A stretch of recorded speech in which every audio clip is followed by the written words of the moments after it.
to order. We'll start out with a pledge of allegiance. And Jeannie Dwyer will be leading us. I pledge allegiance to the flag of the United States of America and to the republic for which it stands, one nation under God, indivisible, with liberty and justice for all.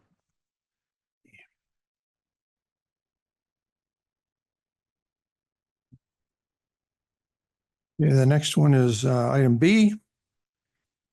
Is the approval of a flexible agenda. The trustees reserve the right to take items in a different order to accomplish business in the most efficient manner. May combine two or more agenda items for consideration, remove an item from the agenda, or delay discussion relating to an item on the agenda at any time. We also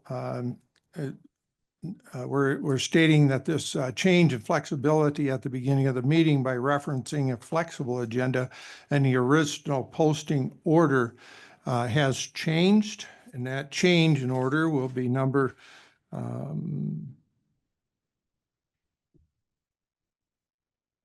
don't have that number. How come I 21?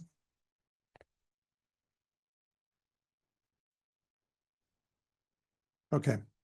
There's one that may be out of order. We'll just change it when we get to it. Do I have a motion?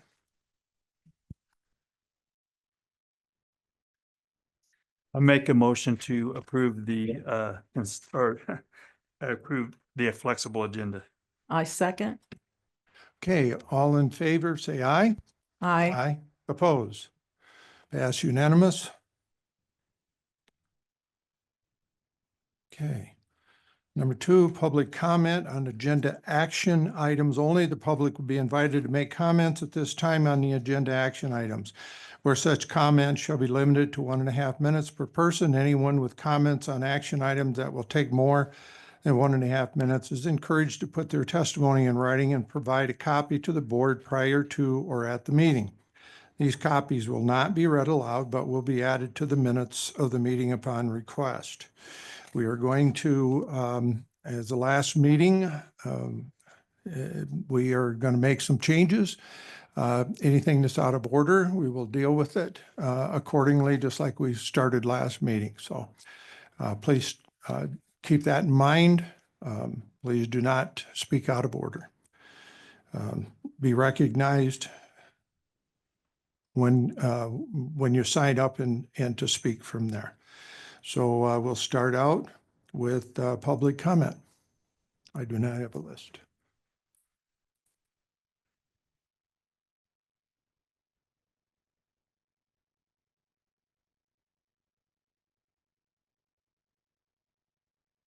Thank you, Jeannie.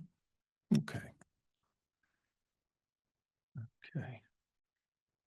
First public comment, Mr. Marty Swisher.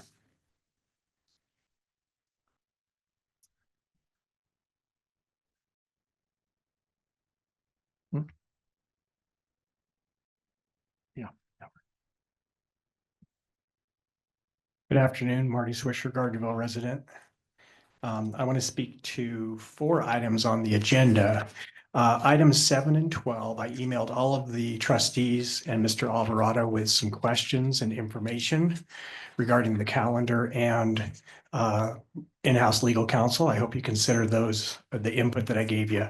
On consent item 5B, under accounts payable voucher run, there's a bill for $3,480.87 through Joey Gilbert Law Firm to Marquise Arbaugh Special Investigation. According to my calculation, that would bring the total of that investigation to $38,032.76. I'm still waiting for more information from that investigation, if there is anything that can be shared. And I think you need to go back and figure out how all that started in the first place. And then lastly, item 18, concerning committee assignments. Just let me know. Okay, do I still have time? Yeah. Okay, thank you. Item 18 concerning committee assignments. I don't believe that was on the original agenda. I think that came out late. I don't understand why that happened, but perhaps someone can explain that. Thank you.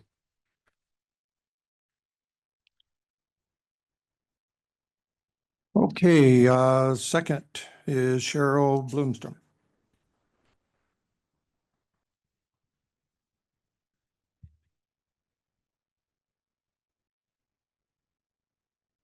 Drawing a crowd. Good afternoon, Cheryl Blumstrom. I would like to hear the details related to literacy plans. This is a topic that needs an all hands on deck effort. This should not be a checkbox or a consent item, but rather ongoing discussion. As to board policy 803, why now? If there is an issue that cannot wait until the new, is there an issue that cannot wait until the new board is seated, given that they will be answering to the public for the policy? Items 12 and 13 address an in-house counsel. For more than 2 decades, this has not been an issue. Our contract counsel until this current one has been capable of ably representing us. There are definitely attorneys who practice this sort of education and administrative law. The choice is a capable, experienced attorney or not. This item contemplates a separate attorney for the board and trustees. I believe this is wholly unnecessary and yet more questionable legal expense. The voters clearly said no to this. Also, why have the action item be the job description? This seems a bit like putting the cart before the horse. This should be discussed fully as a matter of policy before the hiring document is discussed and approved. And finally, creating a position to liaise with the county is interesting. To do it properly, it will need a policy that provides guidance to the person selected. The county commission meets twice a month. School board meets once. What happens if the board hasn't formed a position before the commission meets? Thank you. Okay, next one, Adrian Sawyer.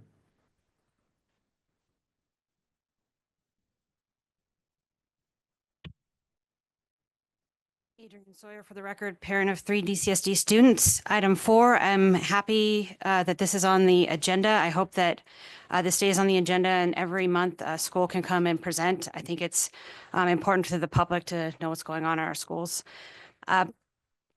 Item 5B, legal fees for the month are $40,885.87, bringing the total legal fees for the current year to $119,670.81. I have questions about the Marquise Arbach invoice as well. In July, Mr. Hardy came at a cost of $3,000 to read a letter that had been released to the public 2 months ago. He said the investigation was closed. I'm hoping the board can clarify this charge. Item 7, my family likes the October and February breaks, but I understand how the breaks can be disruptive for teachers. I would like to hear from teachers before the calendar is changed. Items 12 and 13, the first sentence reads, in light of the increasing complexity of legal issues facing the school district, including but not limited to compliance, yada, yada, yada, the board fired the law firm that specialized in those areas. It looks like they were experiencing buyer's remorse. The board knew Mr. Gilbert's legal shortcomings when they hired him. Over $420,000 in a lawsuit later, Mr. Gilbert is not representing the district or the trustees. He has numerous times said he is general counsel, but what does that mean? According to his contract, he should be doing everything on this job description. If the point is to have 2 legal counsels, one for the board and one for the district, I am completely against it. If it is. Thank you. D08, I cannot make out the writing clear. So it's a D08.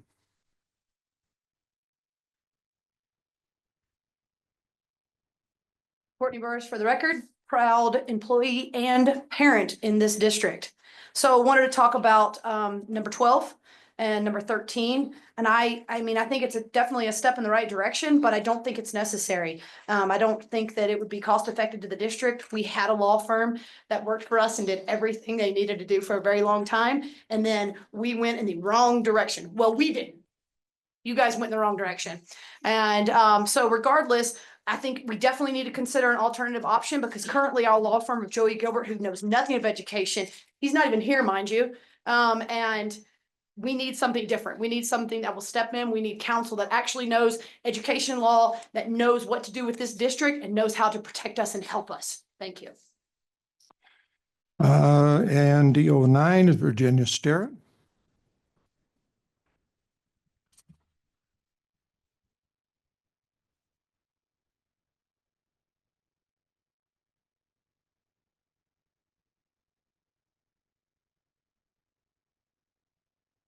Virginia Sarah, for the record. I wanted to talk about items 12 and 13 as well, because I think they are an open meeting law violation.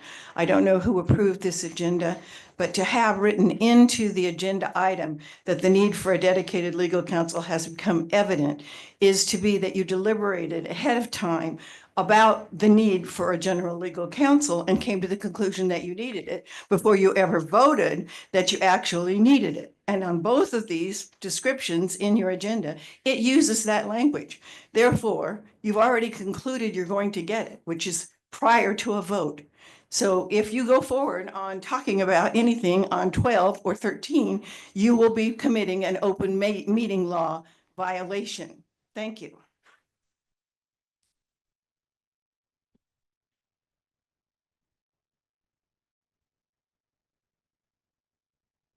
Okay, D10, is there a D10?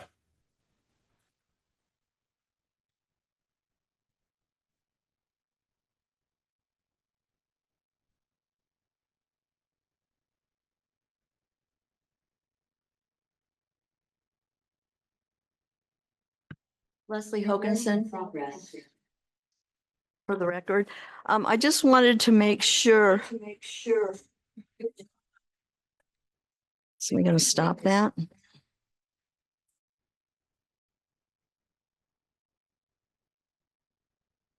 I'd like my time to. All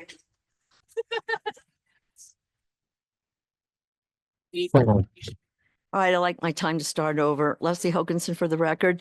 I just want to thank the 2 school board members that are retiring. Thank you so very much. You guys have been wonderful, and we certainly are going to miss you. And I just want to make sure that before you okay the fees by Joey Gilbert's law firm for the last school board meeting up at Wattell High School, it was apparent that Joey Gilbert was not on the Zoom like he was supposed to be. The one time that you did ask for his opinion, he wasn't even there to answer. So I don't know how you can figure out how much time that he wasn't there and listening like he should have been. That you do not pay for that, because you continually pay for things that you should not. He definitely should not be paid, since he was not there to even answer any of the questions that you wanted. Thank you.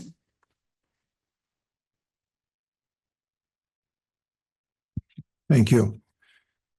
Is there anyone online? There's one online.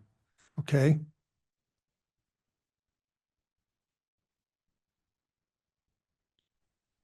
Please state your name. Colin Burrows for the record, taxpayer, agenda item number 13. In recent years, the school district has encountered several complex legal challenges, largely due to decisions made under the advice of current legal counsel Joey Gilbert Law. The district's contract with the firm is soaring cost over $420,000.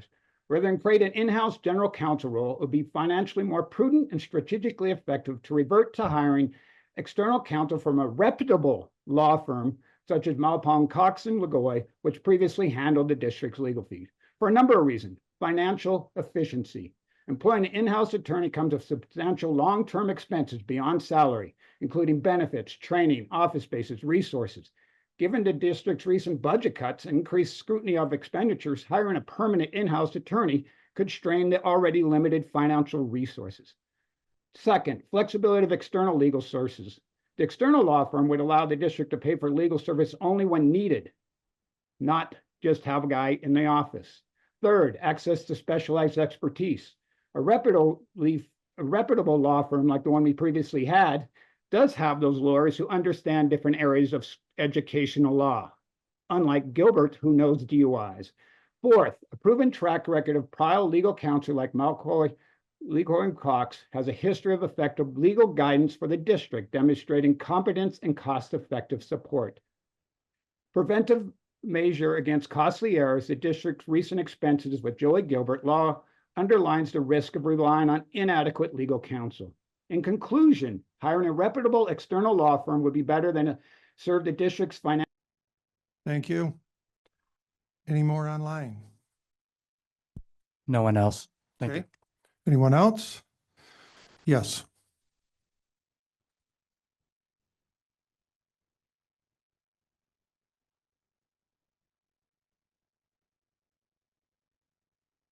Good evening, Dave Brady for the record. As the saying goes, elections have consequences. This recent election sent a clear message to the board majority that a change in direction is warranted. Inept and inexperienced leadership is not to be tolerated, and legal cost overruns need to stop. To that end, I would ask the current legal counsel to resign as soon as possible and that David Burns and Susan Jansen submit their own letters of resignation from the board as well. Good night. Who else? Okay, moving on.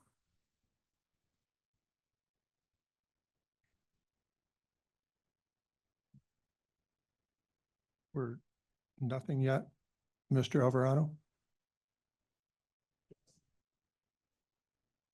No.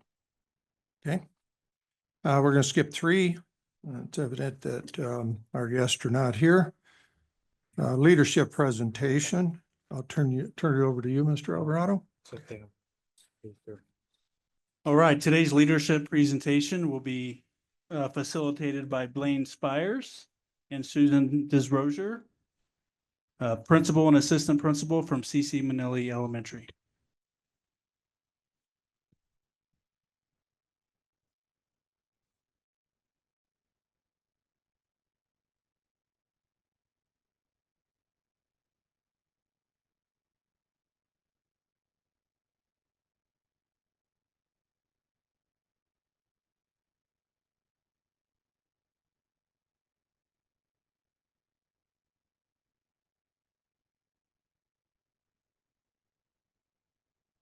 Don't want this to squeak.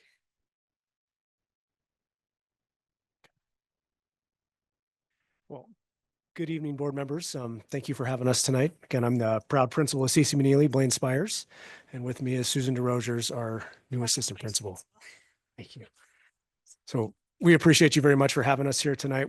I think I can speak for my colleagues that we're very happy to see these back when we come in front of the board and share the great things that we're doing in our school. So this is that awkward time. We'll wait for the presentation to come up.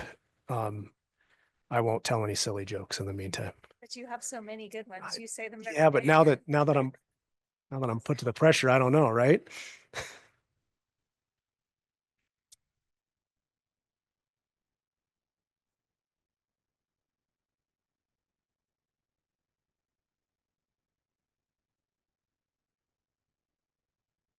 Definitely do not want to hear me do that. Oh, okay. No. Maybe.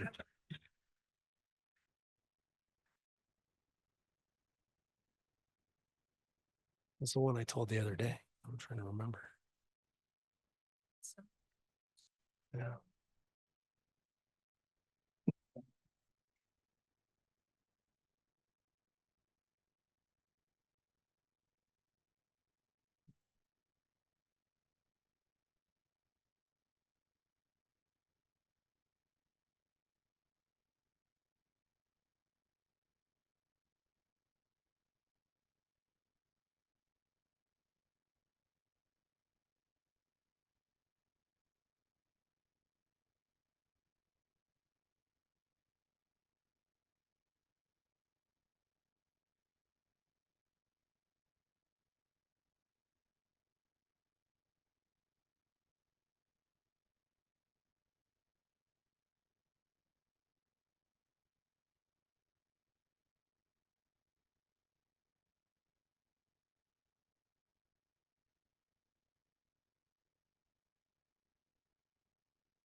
So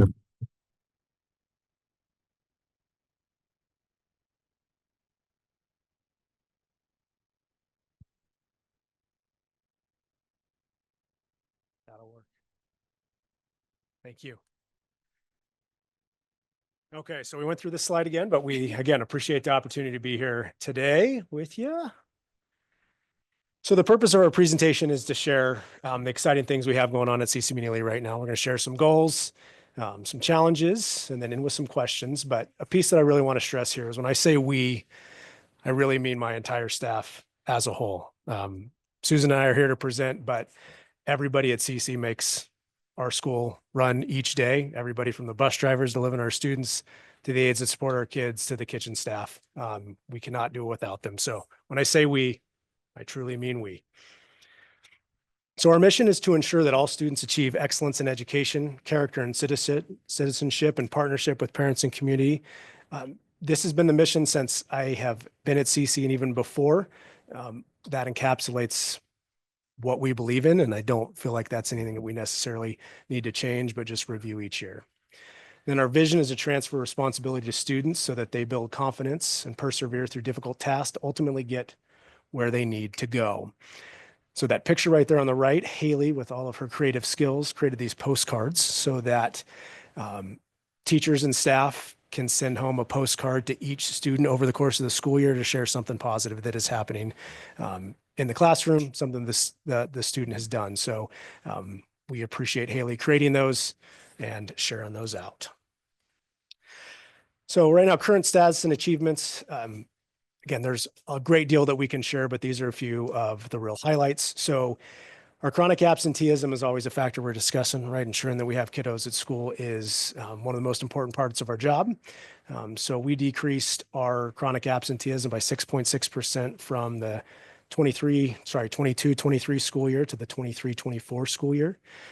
There's a number of ways in which we address that, but that number is much lower than we were. It's never as low as we'd like it to be, but it is something we're very proud of. 70% of our English language learners met their growth target last year on the WIDA assessment. So we received 10 out of 10 points on our star rating because of that. So again, that really is a collective effort between Lizette Hammond, who is our English language teacher, but also working closely with our classroom teachers to ensure that we're supporting our English language learners. If it's good for those kids, it's good for all kids.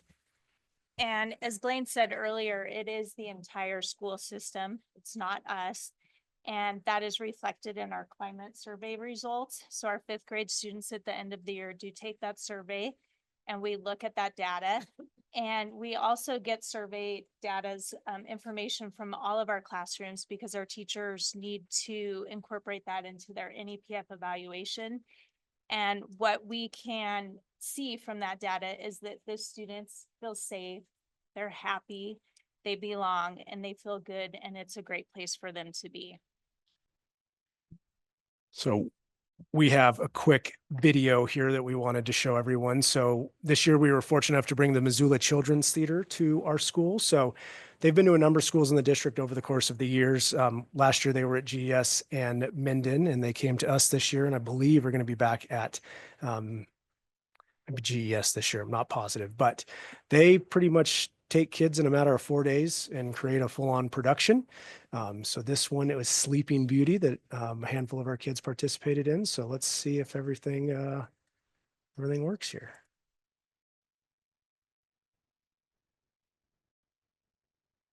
I'm just not sure about the sound.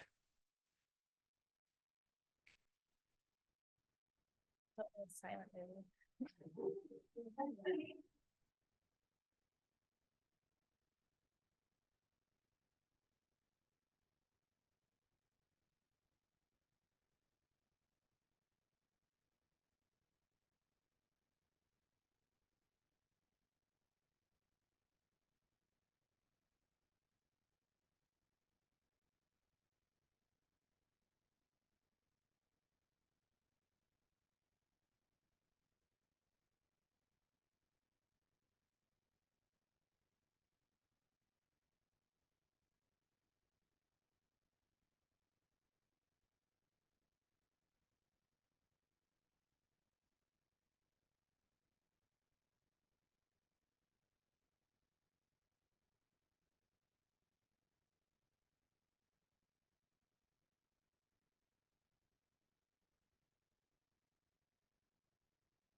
Perfect. It's great.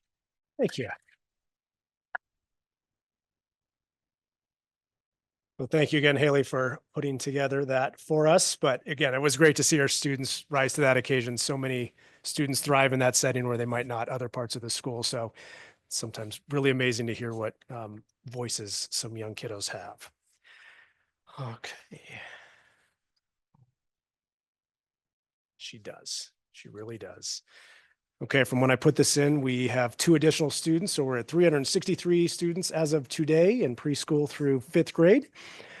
So our student achievement continues to be lower than what anyone would like it to be or expect, especially when you go into our classrooms. But growth is always an area to celebrate. So we did move from a 1-star to a 2-star school over the course of last year. A great deal of that was due to our attendance increasing and then our English language learners. So our achievement and growth are still areas that we continually need to improve upon, but these are the hardest conversations to have in a school.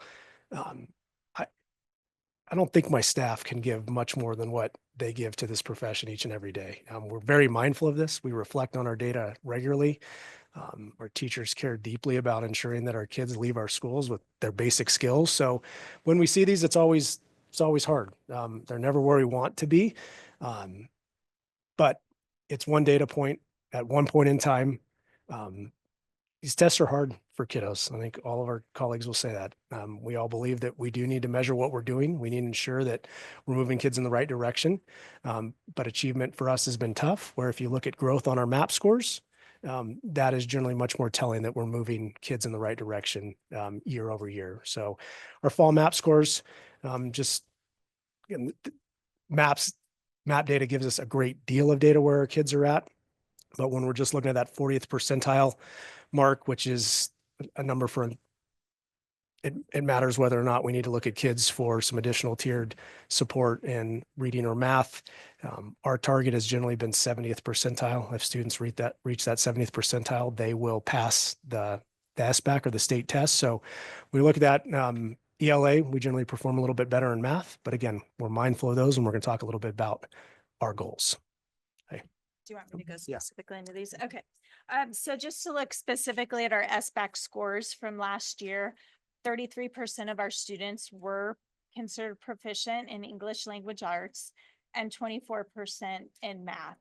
And like Blaine said, again, those are numbers that we strive to be much higher than they are. And again, this is a summative assessment toward the end of the year, but actually it does occur much earlier in the year, and there's still a lot of instruction that will be going on in the year.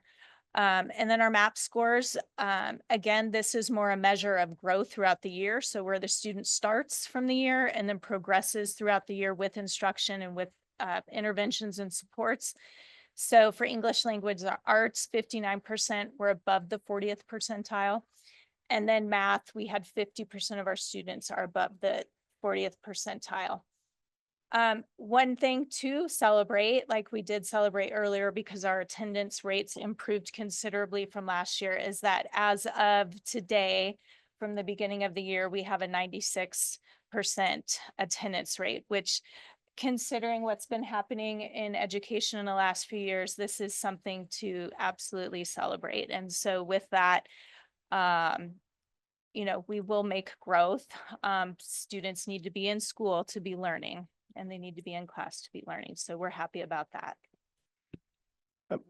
We look at attendance regularly. And if we looked at the kiddos that are already at this point in the school year are chronically absent, like we know why. We know who those kids are. We're having conversations with parents. We wish we could get them to school more often. Elementary, it's sometimes more difficult because they're the kiddos and they're relying upon their parents or other pieces to get them there. But we are aware of those kiddos. Okay, so the first initiative that we like to speak to is our literacy rotations. So we dedicate 60 minutes each day to uninterrupted ELA instruction. So I think one of the reasons ELA looks a little bit better than math is a great deal of our resources go into ELA, right? We need to ensure that our kiddos are reading. That also ties into math down the road. It doesn't mean that the other subjects aren't equally as valuable, but we need to make sure we're getting our kiddos to read. So it's kind of all hands on deck approach. So that 60 minutes, students aren't pulled to go to a special. If they are pulled, it's very specific on skills that they need. So like our literacy specialist or speech language pathologist.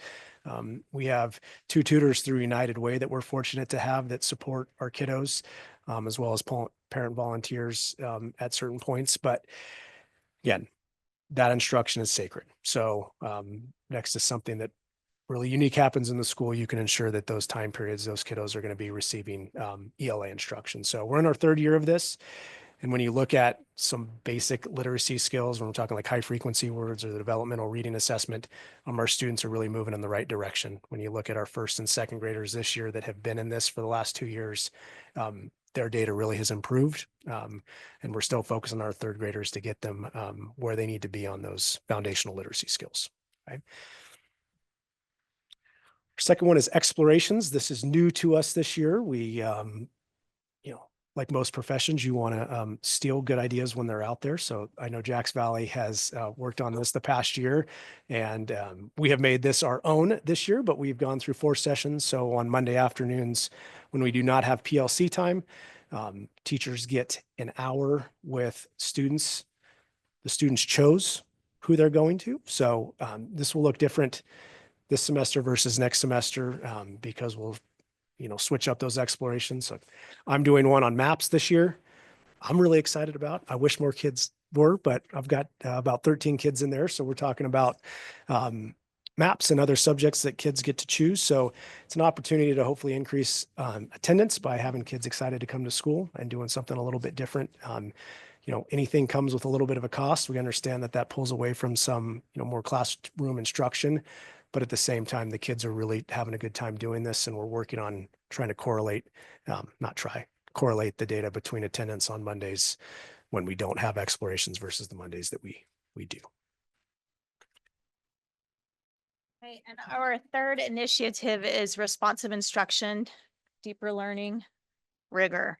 And so what we've been working really hard with is with our staff and through our professional development is that we also align it with our NEPF evaluation system. So they're not working in isolation. They're working together for quality instruction and deeper learning for the students.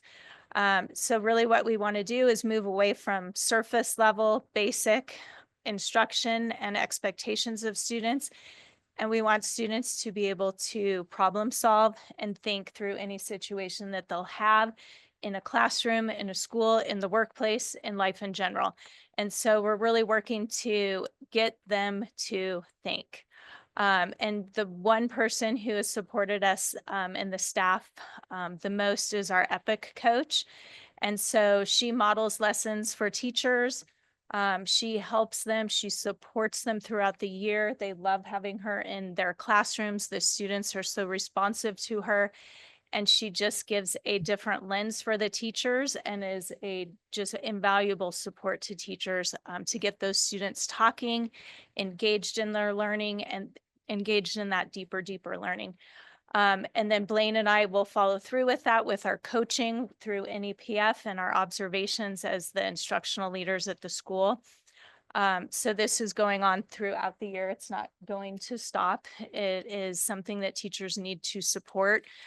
Because oftentimes you get stuck in your world, you're in your classroom and you don't always get to have different people come in and support you. And so we're very fortunate that we have this coach who can come in and offer that to the teachers.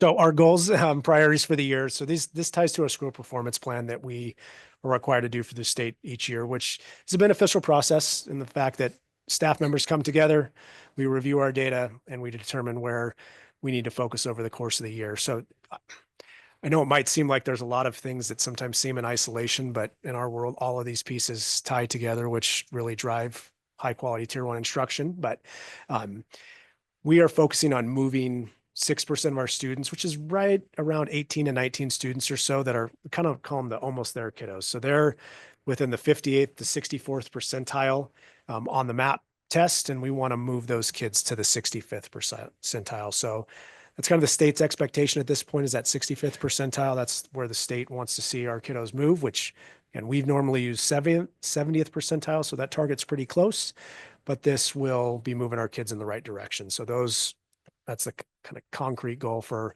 1 and 2 for math and ELA. And then Susan's going to speak to goal 3 a little bit. Okay, so for grades 3 through 5, we have implemented this year, and it started today. As a matter of fact, the assessment window opened for something called Right Score, and it's to improve student writing in different areas. And so we know that if a student can write about something, they understand it, they've learned it. And this crosses all subject areas. So lots of times we focus just in education on math and reading, and we kind of forget about writing, but we need to flip that switch and think that if students can write about something, if they can respond on the SBAC to a math question, they're understanding it deeper, and there is that rigor as well. So this is new for us at this school. It's been used at Jacks Valley in the past, and it has improved the learning of students. But when we look at our SBAC scores, and this is across the district, Claim 2 is an area where most students struggle, and that's the written response piece. So our goal is to have our students move, which is grow from where they enter the year. So they'll have their first assessment. The window closes next week. We'll have their scores. So we're expecting them to move up 2 levels in the right scoring system from the fall to the end of the year in spring. So we're doing this across the school year, 3 separate assessments for writing, and we'll be able to track that. So I think everyone's really excited to do this. It's rigorous, it's hard, it's a lot, but it's definitely worthwhile. Just to add on that briefly, Right Score comes with a number of resources to provide the instruction as well. So it's not just an assessment, but it comes with the supports that teachers can use to help provide tier 1 instruction around writing.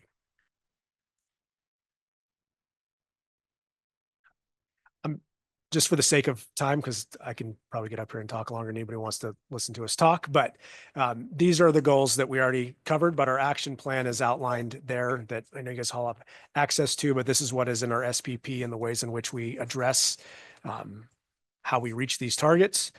So math fluency is a big piece that I'll just stress across the board, of just having kids understand their math facts and understanding numbers and what those numbers mean, but to continue to support them. And we are fortunate at our school that we have 2 tutors from United Way. So they are paid by United Way out of Reno to be in our schools and support our kiddos. So that is something we're very fortunate to have. So same thing for ELA. Again, I spoke about the instructional blocks, and it should say 60. I'm sorry that says 90 on there, but those instructional blocks are 60 minutes each day. Various resources that we use online. Heggerty is a big piece of that around phonemic awareness. That is really teaching kids those foundational skills for what our letters sound like, what they look like when you put them together, and ultimately lead them to read. Fast Forward is a new resource we're using this year, but it's helping some of our our students that struggle the most with reading help become more fluent. So we've got 25 students in that, and we're hoping that really moves them in the right direction as well. Cover this, Susan. Anything else you want to add to this? Yeah, so this year we started with 3rd through 5th graders for Right Score, and then we'll look at it and see how it goes. And then perhaps we can add 2nd grade to that so that they'll be ready for the future year. And again, our EPIC coach also supports teachers with this Right Score program and going through the lessons and teaching the staff how to use this appropriately. And this is going on throughout the year.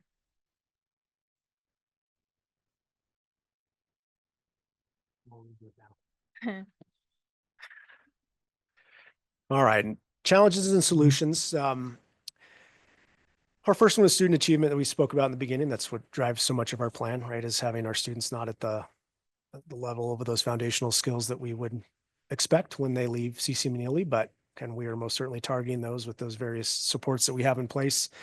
And again, I encourage anybody to come walk our schools. We are an open door. We love to have people come in and see what we're doing and talk to our kids about their learning. And then challenge 2 is just student behavior and in general emotional regulation. So our students are coming to us with more challenges than ever before that are really outside of our control that we are adapting to as a school. making sure kids are ready to learn is the most important part, right? We talk about our relationships and we talk about code switching when they walk in the door so that they're ready to learn. And if they're not in a position where they can receive the supports we give them, it makes it very difficult, right? So all the pieces that we have talked about of how we're supporting at the end of the day, if those kiddos are not feeling loved, safe, and have an open brain ready to learn, this becomes challenging. And we have a number of solutions for how we address this, but it is more apparent each year that it is difficult for our kids to be ready to learn for any number of reasons. But I don't want to go into too much detail on those pieces, just those, that is a big challenge for us this year. Okay. Request from the board is we are happy to have you visit anytime. We would love to have you come into our school, ask us questions and talk to our teachers. I know a few of you have, but our request is just to come in and see what is happening in our schools. And then I would just like to add, it's great to have board members come when it's a fun and exciting event, but really to just come in and see the day-to-day work that the teachers are doing, that the students are doing, and you get to see the great things that are happening, and then you can see some of the challenges that are truly happening because they are there, and it's very important and it impacts everybody. And I know that all the staff would be happy to have you come visit and be part of our school. Just our closing response before we get to any questions. So again, we are very excited about the work we do at CC. I truly am very proud to be part of the CC Meaney family. We have a very dedicated group of educators at CC that I know put their heart and soul into this profession. And some days it is easier than others. We're always reflecting on our work, reviewing data, taking steps to improve all aspects of our school. That happens just daily. Every day we wake up trying to think if we can do something a little bit different, will we make some improvement here? But, and I also just want to thank the staff at CC. It is a joy to work with them. And I know that they give everything they can. And I appreciate that day in and day out. We cannot do it without their dedication. So, sorry, I know it's probably supposed to be 10 or 15 minutes and we went a little longer. So do you guys have any questions for us? Yes, I do. So I noticed that you're utilizing your Epic coaches, which I think is phenomenal. But I do know that at the end of this school year, we are losing that funding for our Epic coaches. What is your plan moving forward into next year to continue to support your teachers and staff members? That's a great question. And so much of what we talk about in education is building capacity. We have a lot of money that will come into education for a short period of time and then fade away. So we're used to that ebb and flow of resources. So we have a great relationship with our Epic coach, as Susan was saying. Chris Jezik has been in education for, I think we're at 29, 30 years, might be 30 today. So she has a wealth of knowledge that she brings. She's connected really well with the staff, so they value her input. She's in classrooms. She's modeled lessons. She co-teaches. They have time to collaborate during counseling time. So that piece alone is invaluable, whether or not she is there or not. The conversations that have occurred, last year and this year, I know that teachers will move forward with. When we do a book club like we're doing this year, that just builds capacity by having these conversations now. So it helps improve instruction down the road, right? And then it's our job, Susan and I's job, to continue to support teachers around that, reflect and determine what else we need to do. Chris is a great and invaluable resource in that part of the puzzle, but at the same time, we'll be able to move that work forward next year. A comment, not a question. I just want to congratulate you on that huge improvement in attendance. I think that is fantastic. Maybe someone from your staff could go to the next attendance meeting and let us know what you've done. Be happy to share. One big piece we do that I wanted to mention earlier is we have each classroom spell out mountain lions.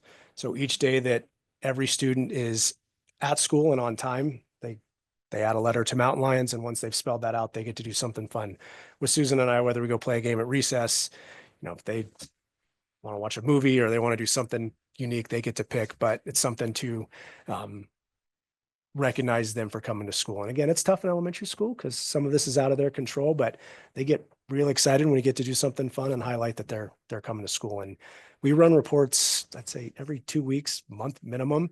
And then we'll let teachers know when kiddos, we are concerned about their attendance. And again, very few of these students, we don't already know why they're not at school. So thank you. To get a little reward like that. I love that. Sorry, the thing won't move.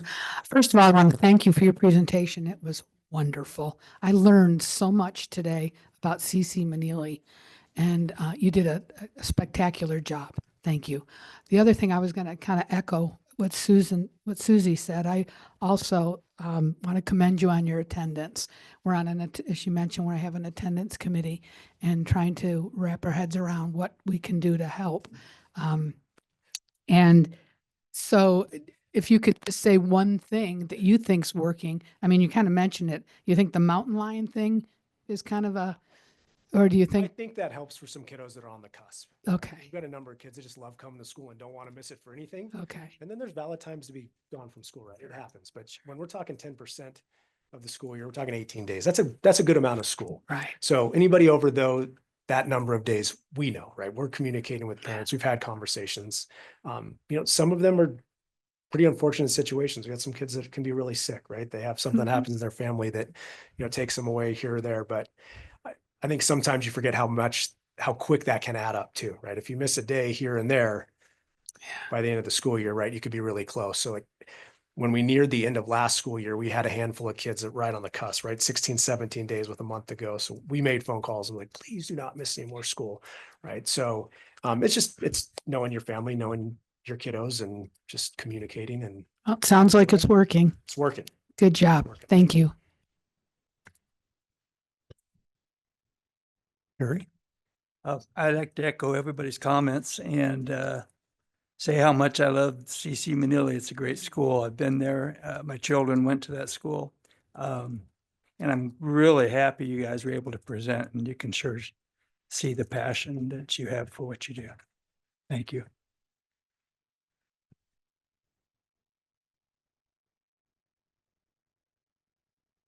Thank you very much. And I'm very, very happy that you communicate a lot with parents and stuff. I think that's super to have them backing you. So thank you very much. Again, thank you guys again for having us. We presentation. really do appreciate it. You guys enjoy your evening. Thank you, Blaine. Thank you, Susan.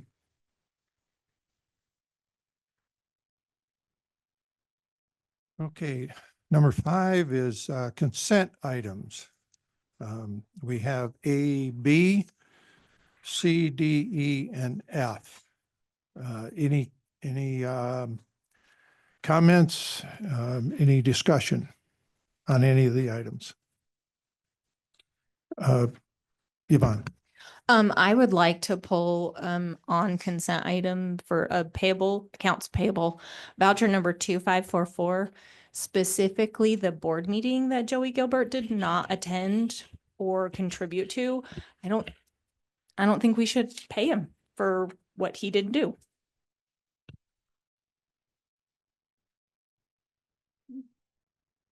Linda?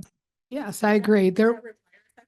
No, I was just going to say that I agree that we were charged, I don't know what it was.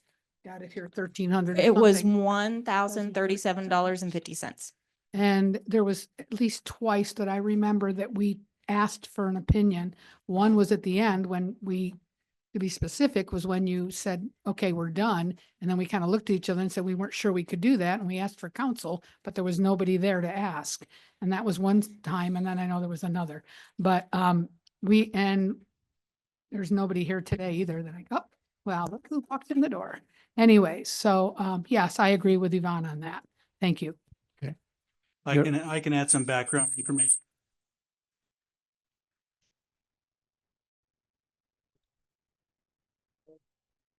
Yeah, so I received an email from one or more of our trustees regarding this item. I reached out to Joey, shared with him our Zoom participation log, which it gives you the total amount of minutes somebody's logged into the meeting.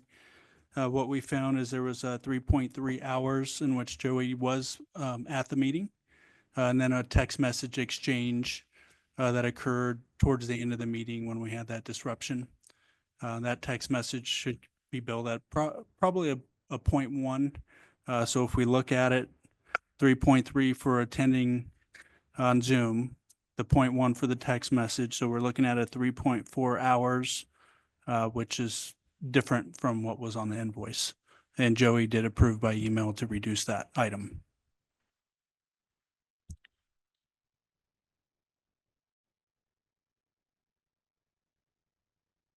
Yeah, I'd like to just ask a few questions about item 6, the mechanical engineering expenditures.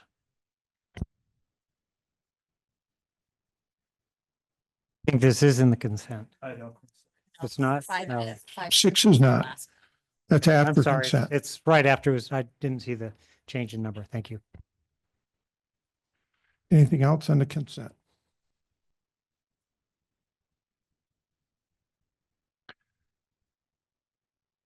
Okay, you heard an explanation on that. Is there any comment on that? Linda? Just add this, that you can be on Zoom and you can be up, but you don't know if you're really there or not. So I question that as well, whether he was there. I mean, he was on, but there was at least twice when we turned around to ask questions and we got nothing. We got crickets. So just the fact that he did charge us for the 4.2, now he's going to reduce it. I think that should have been handled right up front from him, to be fair.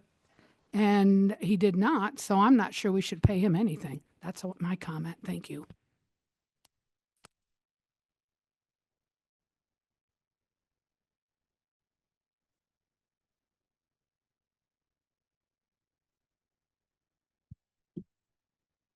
It's in your hands. Motion? No motion? Okay.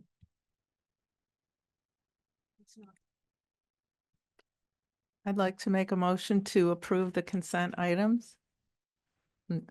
Number 5.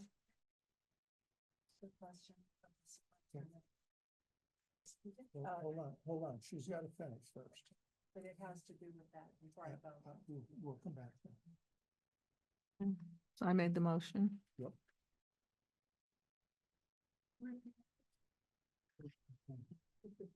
Yeah. I'd like to make a motion to approve all the consent items in number 5. Somebody said. I second. We have a motion by Susan and a second by Doug. Now, if you have more questions or comments, now you can do that. Catherine. I just wanted to say that I was ill. I wasn't at that meeting, so I don't have anything to say about it. I wasn't here. Thank you.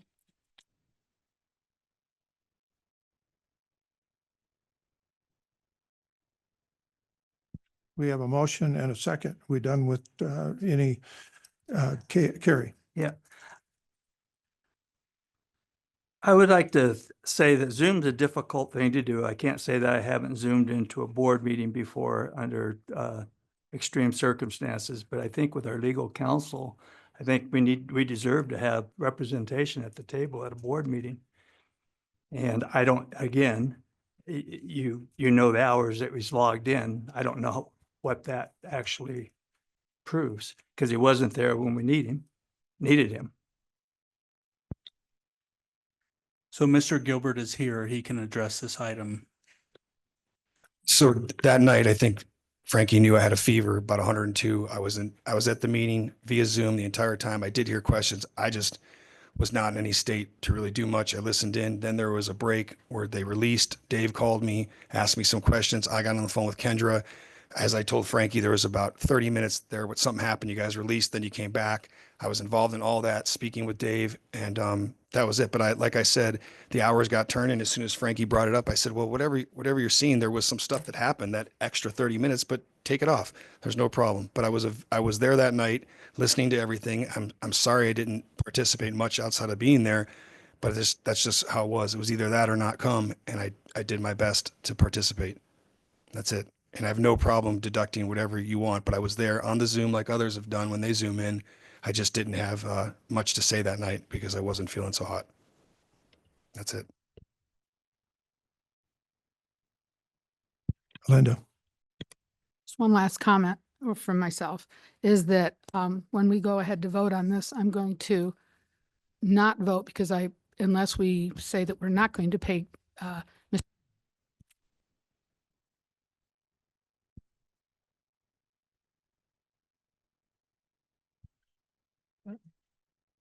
Perhaps a future agenda item can be, how we deal with legal representation, whether it has to be here, whether it's Joey or assistant or whoever legal counsel might be. And that can be a policy going forward. But at this point, that was not established as a policy. So, Joey says he's willing to compromise, maybe reduce billing for a Zoom or something. I'm just throwing ideas out there. Otherwise, we're probably just going to vote on this to pass. And Doug, if I could just say, I told Frankie, put in whatever he feels is fair. I know I didn't participate like I would have, but I was there for the 3.3 hours or whatever it was. But I did say, hey, whatever works with you, no problem. I understand I wasn't there. I only asked for the Zoom link because Rick Sue had done that one time with Mop and Cox. And so I just said, that's okay. I can't come tonight. We didn't have the coverage. And that's what we ended up doing. And again, I would be more than willing to whatever you believe is fair, but I was on the Zoom. And again, it's not an issue, whatever you want to do.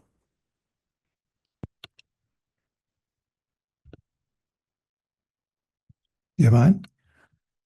So what if we make the decision to split the time in half? Again, if that's perfectly fine, whatever you want to do, again. I mean, I'm just making the Non-issue. proposal. He says he was there. We can't deny or confirm that. We could, take what he billed and just split it in half and go from there.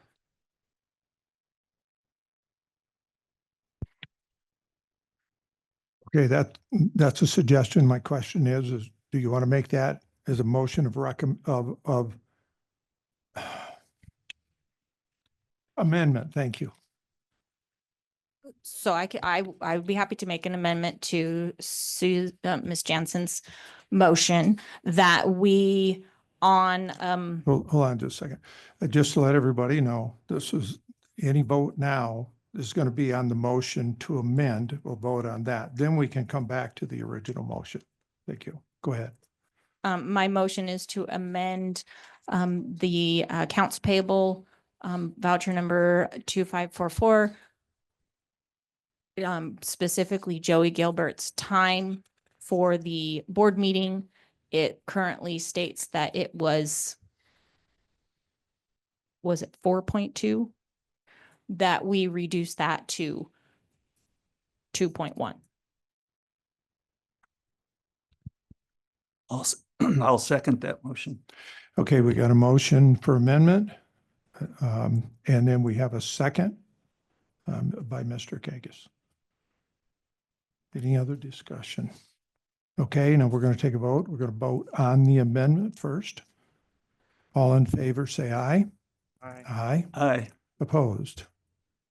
Okay, 6-1. Linda opposed, the other 6 are, oh, I'm sorry. All right, so I'm sorry, slap me. Okay. You're behind me. And Catherine, I'm not sure. You voted for. You voted for. Okay. All right, so I'm sorry, it's 4-2? 5-2. I'm doing real good tonight. So, all right, so that is passed. Now we're going to go back to the original motion. Do you need it repeated?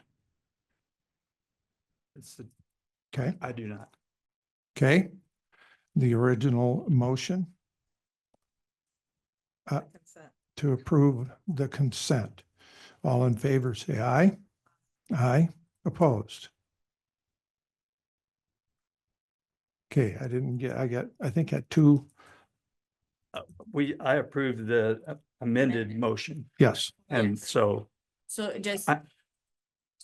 I just know, it doesn't matter. I just need to know who voted for the final and who Okay. didn't. Well, I'm voting aye for the amended motion, I guess nay against Okay, the original motion. okay. All right, so we have, tell me nay again, or yes again, please raise your hand. For the amended. No, this is for the final approval. Yes, been amended. It's been amended. How you want it. Okay, all right. Let me explain the procedures. Procedures is you have a motion. When you have a motion, somebody then wants to add a correction to it. That is an amendment to the motion. When you amend, that's the first thing you have to start with. Now we voted and we approve that. Now you go back to the original motion. And when you hit the original motion, which was to approve the consent, and Susan made that, now we have to vote on that. Okay? As amended. As amended, that's what I. As amended, yeah. You didn't say. Oh, as I'm amended. sorry. I'm sorry. So I'm it sorry. will I'm sorry. be, My that we fault. approve accounts payable with the amendment that we reduce Joey Gilbert's billing hours Yeah. from, I'm sorry. yes. With the amendment. Thank you. Yes, thank you. Keep me straight. All right.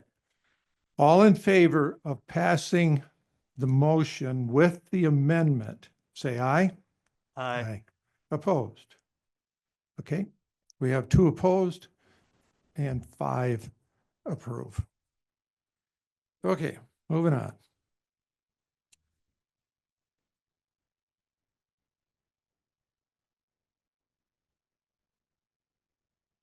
And we're down number 6, mechanical engineering of district boiler improvement project contract approval. Discussion for possible action. We're going to consider awarding a bid for the services CR Engineering Construction for the Douglas County School District Mechanical Engineering of District Boiler Improvement Project in the amount of $154,000. And I'll let you introduce yourself so everybody can hear you real clear because I'm turning mine off. Thank you, President Burns, trustees, Scott McCullough, Douglas County Project Manager. Tonight, we're requesting approval of the contract for the design services to CR Engineering for the boiler project for the CIP 24-25. In the proposal from CR Engineering, the scope of the work is design services for boiler replacement at CCMES, Georgetown High School, then also some other mechanical work on a chilled water line that has been problematic at Powaloo. That's the work we anticipate to bid and award and execute next summer. So this contract is a design services contract based on our CIP budget of 1.8 million for the work. CR does an estimate. That's how we get the right amount of scope for the project. They give us a proposal. Their fee is based on a cost of that estimate. Traditionally, in public works construction, it's usually between 10 and 15% for an architect. In this instance, CR is the only prime consultant. They may have some consultants, electrical, low voltage consultants that they also contract with, but they're charging us about 8.5%, which is $154,000 based on that 1.8 or $1,836,000 worth of budgeted work, which is appropriate for the amount. And also CR has been doing our design work for over 10 years. Every project they've designed, we've executed with success. So their institutional knowledge is extensive with the district and has worked with the district plenty of times. So we are recommending approval. And with that, I could take questions. Gary? So just the standard, you answered all my questions, but for clarity, of course, obviously the previous vendor for us in many occasions, always successful. So that's great stuff. That's something that we don't go out to bid for because of the amount of history they have with our systems. Again, Scott McCullough, Douglas County. With professional services, NRS regulates you cannot bid professional services. They require that you select the most competent service or a competent engineer for the project. And then you negotiate a cost or a price based on that. And they're also regulated by the State Board of Architects. So if they do submit a bid proposal, they are subject to disciplinary action. So NRS requires us to utilize the most qualified, and that's how we choose these engineering firms and architectural firms for the projects. Right.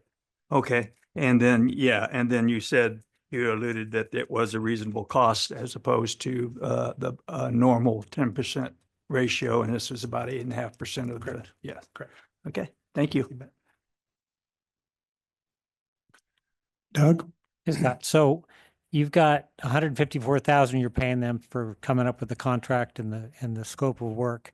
Are they then bidding out the rest of the work beyond that, or that this is the price? This is for design services. So they'll prepare the contract documents for us to bid out the work. So this is design services and also contract administration, and then closeout is what the scope of this proposal entails. So, I mean, there's a million, there's over a million, and then there's 154,000. Two separate contracts. Right. The 154 is for the design stuff. Correct. And the other stuff is their estimate, or is that going to be affixed for the? That's the estimate of the work that they utilize to base their fee on.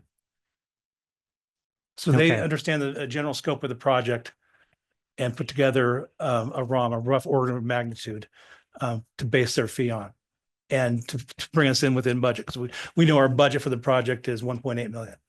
Okay. So again, it's an approximation of the value of the work that they prepare, that they base their fee on for their proposal. Okay. And then what is the state of these boilers? Are they failing? Or are they just getting old? It's just They're a getting maintenance old and- thing? They're getting old, and we had failure out at Pinyon Hills last year. So we know that the generation are close to all of them. So we've reprioritized our CIP for the next 5 years. The next 2 years will be boiler replacement. These are the most critical ones. And then next year we'll bring back and do the balance of the boilers in the district. And then we'll return back to HVAC at CVMS that we were able to halfway to complete this year. So that's our next 3 years of CIPs based on approximately 2 million per year. Okay. And then I guess a question for Frankie. So we've been talking about the budget and having to pull money out of different spots. This is an allocated amount, so it's covered as far as you're concerned? Yeah, special use money is dedicated to facilities. Maybe you can touch a little bit on how the state works with some of this, because I'm sure a lot of people do not know how budgets, the general working of it, and how the state holds us to certain areas of can't move money. So the whole budget development process is going to be presented in December. I'm learning the budget myself. I can tell you, I went to a webinar by the Gwynn Center, which talked about the Nevada pupil-centered funding plan. And there's no changes that are going to be made to that plan. Unfortunately, it does take tax dollars from Douglas County and spreads them out across the entire state. Again. Yeah. But I can tell you the money that Scott is talking about is allocated for facilities and facilities improvement. And that's what it should be spent on. Right. Don't we as a school, correct me if I'm wrong, don't we as a school district, we present to the state, this is where our needs are, and then they come back and either approve it or make changes. In other words, what I'm saying is we don't get to do anything we want with the money that's sitting there. That's correct. For the 24-25 budget, we'll have its only amendment come in December. At that point, once it's approved by the board, we'll start the budget development process for 2025-26. And we have to hold a hearing in May to have that approved by the board, and it gets sent off for approval at the state. Okay, thank you. Any other questions? How many boilers are involved in this? 3. 3 boilers. Wow. But they're big ones. They're big ones. Yeah. I know what buildings they're going in, so they're big. Okay, no other questions? Linda?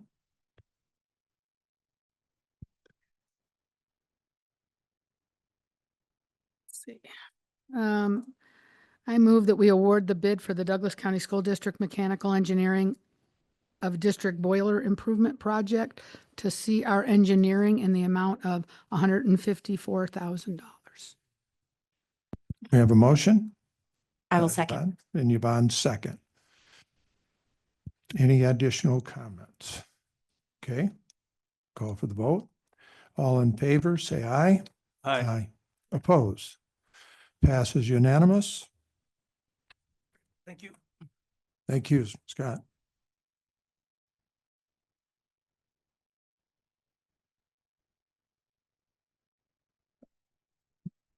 Okay, number 7. Board Policy 803, school year calendar. For discussion, possible action, board will review the board policy 803 regarding the school year calendar. I'm going to stop right there. Yeah. Mr. Alvarado. I can take it over. Mhm. So board policy number 803 is very prescriptive in how the school needs to develop the school calendar on an annual basis. There are a couple of issues that I have, and I believe others may have, but the first issue is bullet point number 1.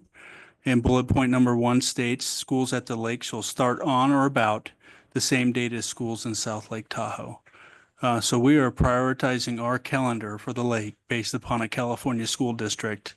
And I feel that we need to be focusing on the local needs of our students, of our staff, and our community, rather than forcing a calendar to start in alignment with the California school.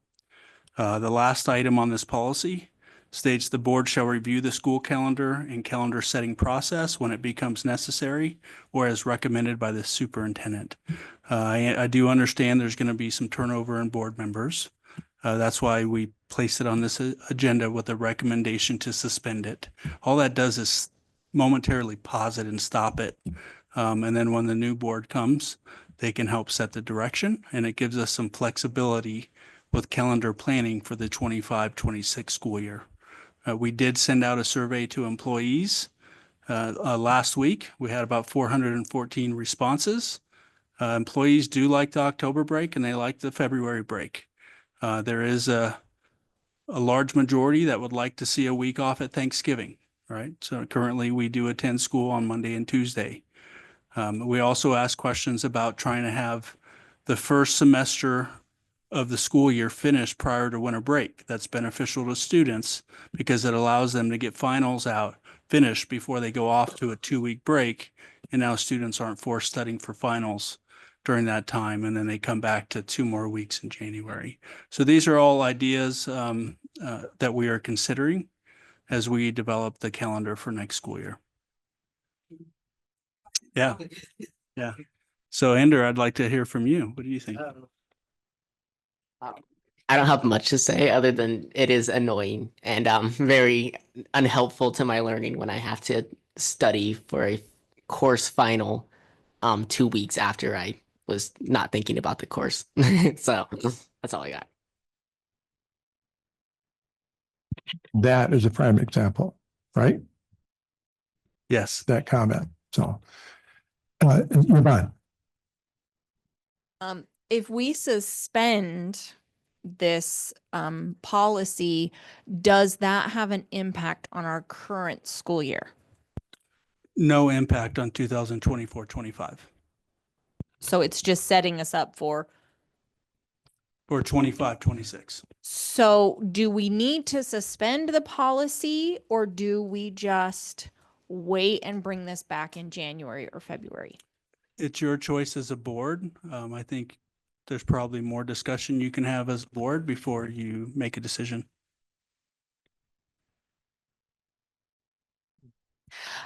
Are you planning on getting input from parents? So we just started input from employees. I'd love to get input from parents, but I don't want parents to take a survey thinking that their input can have immediate change because the policy is currently in place.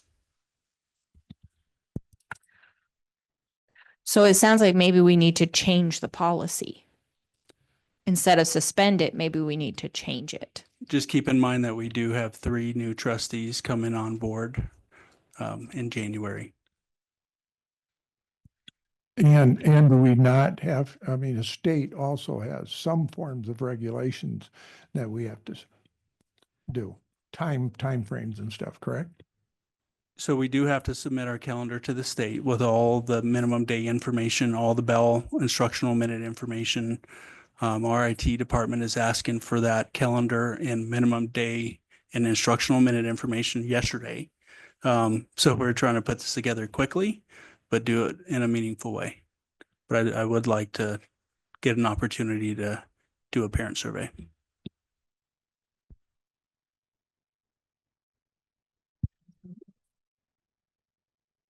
Thanks. I have an issue with the word suspend. I think I already spoke with Superintendent Alvarado about this. I just think that, like Yvonne was saying, I think we can, because when I looked up suspend, that's why I had a problem with it. It says it's temporarily prevent from continuing or being in force or effect, to cause, to stop temporarily. I don't think we want to stop anything really. I think all we want to do is say that we want to take a look at a new calendar. That's what we're saying, not to suspend. In the 8 years I've been on the board, I've never seen the word suspend on an agenda except for in 2023 when we suspended 5 or 6 policies. I think it's a strong word, and I think what would be better is to say that we want to review or take a look at or whatever, policy 803, in order to allow the district to review and possibly modify. That's my only input on this. I think, yes, we should always, every so often, take a look at our calendar, just as a matter of doing good business. Thank you. Gary? I agree. Suspending means we don't have any direction sitting there, and I don't like that either. You said there was it's time sensitive, right? What is that time that you have to have that calendar in? The state wants it by May 1st, but there's a lot of work that happens in the background before May 1st. Okay, sure. I can also say that changes are very contentious, and there's a lot of emotion that goes into every time there's a calendar change. So I think that we definitely have to get the parent input right away, and any other stakeholders. There's impact on transportation, there's impact on business, there's impact on working schedules. So there's things that we have to, and I wasn't sure that we aligned this with California schools. It was more of an alignment with our 2 high schools. It was an intent behind this, because we were on separate schedules for Whittle and Douglas, and we were trying to get everybody on the same schedules, with the exception of going to school on Friday. Yeah, the policy does say the same date as schools in South Lake Tahoe. Yeah. Dave? I apologize for that. Catherine?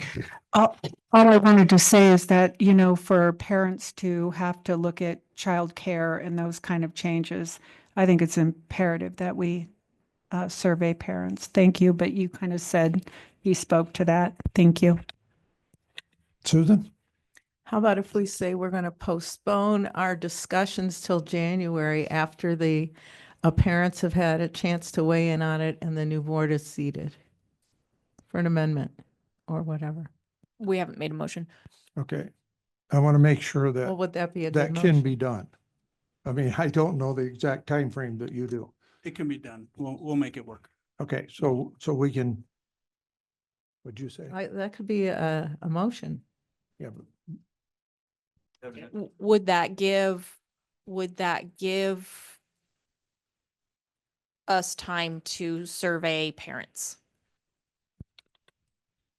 Yes, I mean, we'll have from now 6 weeks total of school before winter break. So we can put one together and leave it open for a week. when they suspend, I definitely understand that. We have to keep in mind, this is not anything to do with this school year. This is going to be for 25, 26. I think that's why you wanted to suspend, because of that, but we can use different terms. That's fine. Doug? Is there any benefit to suspending this? What was the purpose as opposed to just waiting till January? It just allows us to develop different calendars to share out with families and with staff and administration. Right now, we could only share calendars that are within this parameters.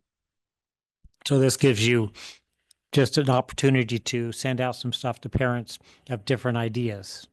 Yes, it'll be fun. Okay, so you're not concerned about it? No. Okay. You want me to try to make a motion? if, correct me if I'm wrong, but I think what your object is to get as much of the decision based on parents, staff, even students. We want to know how this is going to affect everyone. So it's more in that transparency. Is that Yeah. what you're doing? Yeah, you can see it as that. Right now, we've only had opportunity to survey employees, and then we'll go out to parents, and if possible, we'll definitely survey students. Okay. Go ahead, Linda. And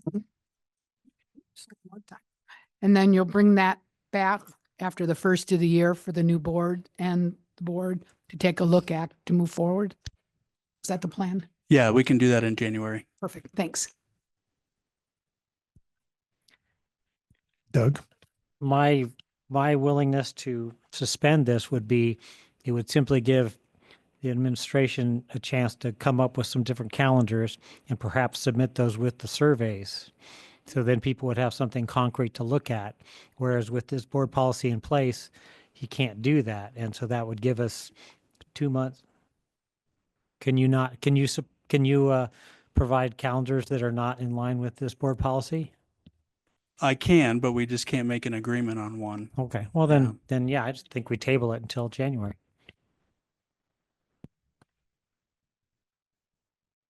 Not table it. Okay, Ready? go ahead, Susan.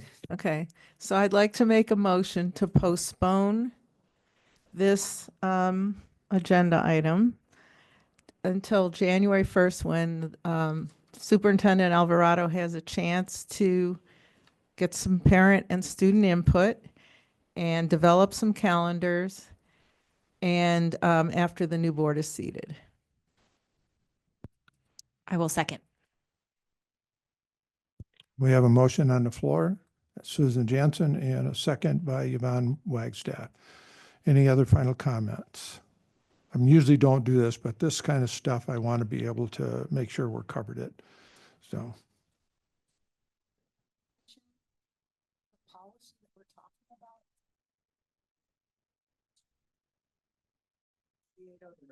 Policy 803. In the motion. So Just add that, Annie? Thank you. at the bottom, policy 803. Okay.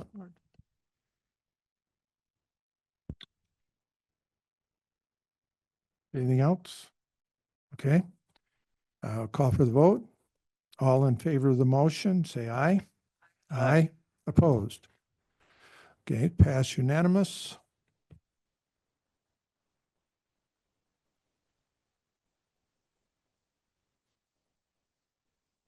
Okay, number 8, Douglas County School District Self-Insured Health Insurance Plan, proposed benefit revisions for plan year 2025, SG-G, discussion for possible action. The members of the Douglas County School District Health Advisory Committee will present proposed revisions to the district's self-insured health insurance plan to the board. The board will discuss, take action on the proposed benefit changes for the 2025 planned year.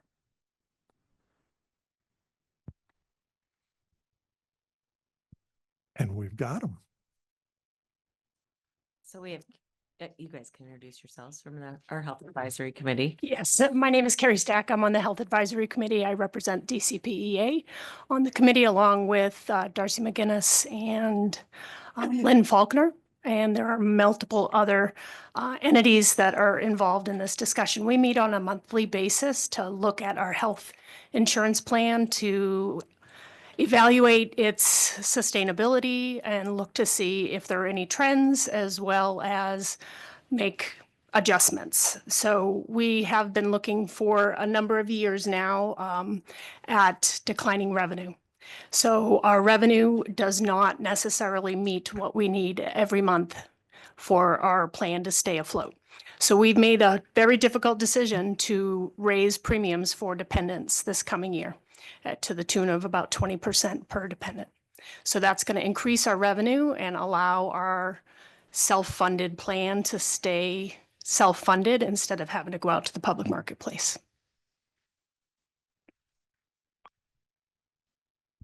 That was perfect. I'd like to say that it took us 2 meetings to make this decision because it was so difficult.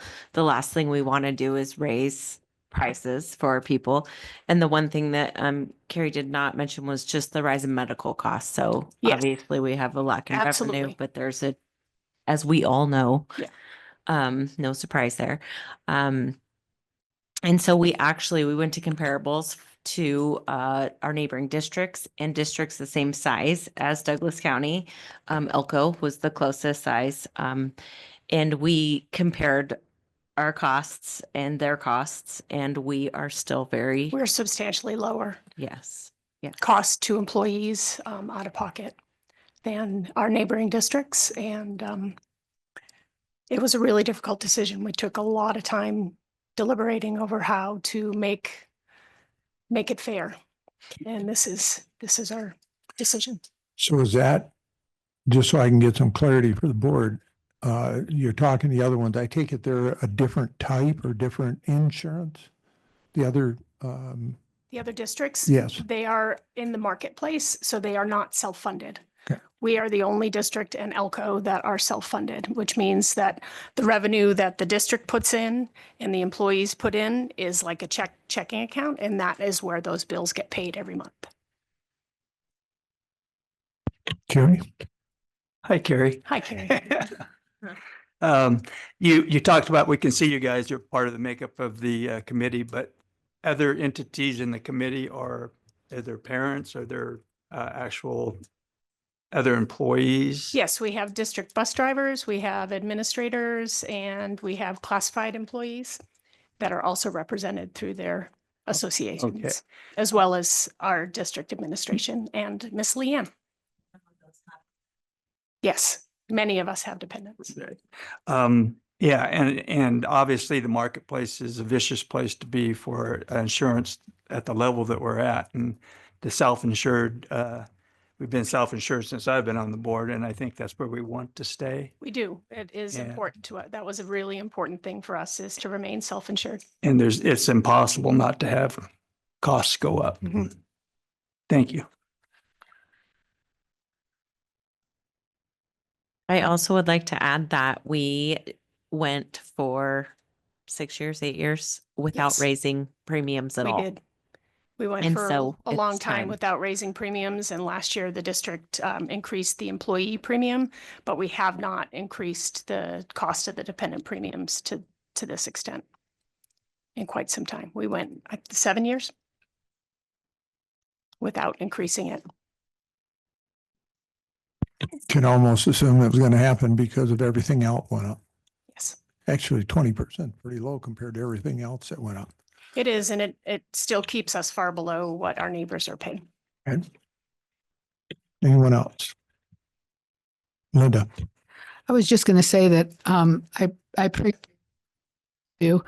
And Leanne, I love how you sent one out today to everyone, reminding them to try to do Teledoc.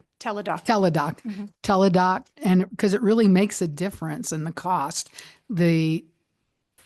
for the whole system. It does. If we can all be aware of it and try to use. One of the these focuses we have had as a group is to really increase the education that comes Yes. out for the employees. Mhm. Also in Leanne's email today was information about the fact that some of our facilities that we're using charge more money than others. So to make conscious decisions when we're consuming, we need to make sure that we're smart consumers, and out of pocket for us also means out of pocket for the plan itself. So Exactly. we really have to. And I think you've done a great job of getting those messages out to the school district, and I want to thank you for that. I think I know on the catastrophic end of it, in other words, an extreme. Do you want to touch on that just so we understand that? Because that's separate, am I right? No. Ask your question again, please.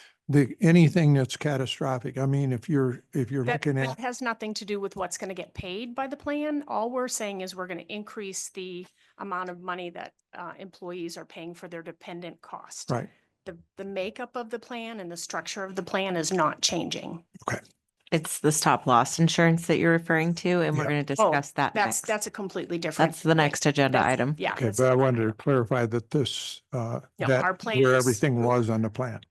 Plan Thank is you. not changing. All we're doing is increasing the dependent costs to add to that revenue that we need every month to pay the bills. Okay. Anyone else? Okay, no discussion. I need a motion. Make a Yvonne. I move that we approve the plan changes recommended by the Health Advisory Committee as presented. I would like to second that. Yvonne made a motion, Carrie second that. Any other last second question? Okay, we'll move into a vote. All in favor of the motion, say aye. Aye. Aye. Opposed? Okay, carry 7-0. Unanimous. And we'll move on to the next one, Douglas County School District Self-Funded Health Insurance Stop Loss Insurance Renewal. And that is discussion for possible action. And Jeannie's already touched on that, so we'll move right into that. You too? Go ahead. She's gonna start. So our stop loss insurance, Leanne's here to watch me to make sure I don't make any mistakes. I just do the benefits. I just provide information as needed. She's the best. She's amazing. I could not live without Leanne. Okay. So our stop loss insurance is required by NRS. And so we do have LP insurance company that works for us that helps us make decisions on our stop loss insurance. And so we were basically given options, and you can see the attachment that several companies didn't even respond to us, and that's because they cannot beat what we have, so they don't even waste their time responding. So you can see what our options were with the response. And so the committee, LP Insurance actually was able to get us a premium decrease. So the original renewal was $275,000 with a 9% premium increase, and they were able to work that down 3% to a 6% increase to the tune of $51,000. Okay, so the Health Advisory Committee discussed this, and we asked several questions of LP Insurance, our reps, and they really feel that our best option is the renewal with the current coverage with the 6% premium. We walked through all the options, and the first one is really what will save us the most money in paying the premiums for this insurance. So stop loss insurance is for any claims that go over $275,000. So that's when that stop loss insurance kicks in. So we pay the $275,000 out of the self-funded plan, and then the stop loss kicks in and pays the remainder of the claim. Yes. Did I leave something out? Did I do okay? Did I do good? Awesome, thanks. And now don't ask me questions because I can't answer them. No, I'm just kidding. Ask me questions. Go ahead, Linda. If I'm looking at this correctly, it looks like Granular was the only one that provided out of the 12 that we asked, only one came forth, right? Yes. Two were Well, not competitive. 2 more came in, but Right, they but were they not were- even presented they because weren't they involved, weren't right. competitive. Okay, Yes. okay, got it. Okay, thank you. Mm-hmm.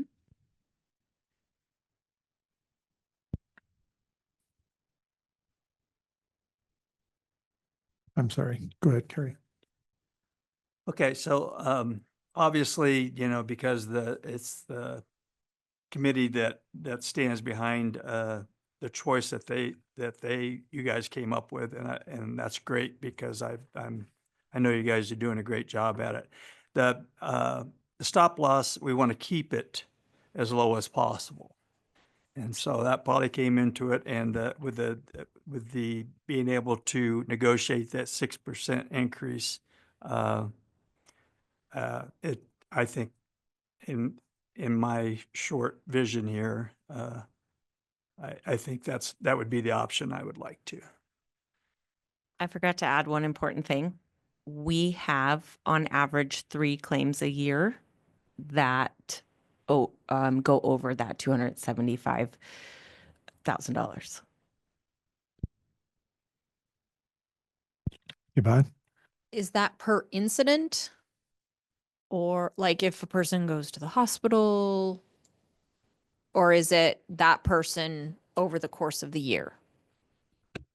Does that make sense? Isn't it combined for the one incident, but it's combined to whatever it takes to cover it, no matter how long? It's for catastrophic. So generally when you're seeing a stop loss claim come on, we start monitoring about 50% of 275. So about 137, they start putting it on a report for us. When we see it hit that point, it's typically catastrophic. So what you're seeing is generally one incident, but if the person typically has something else added to it, it's built into the claim.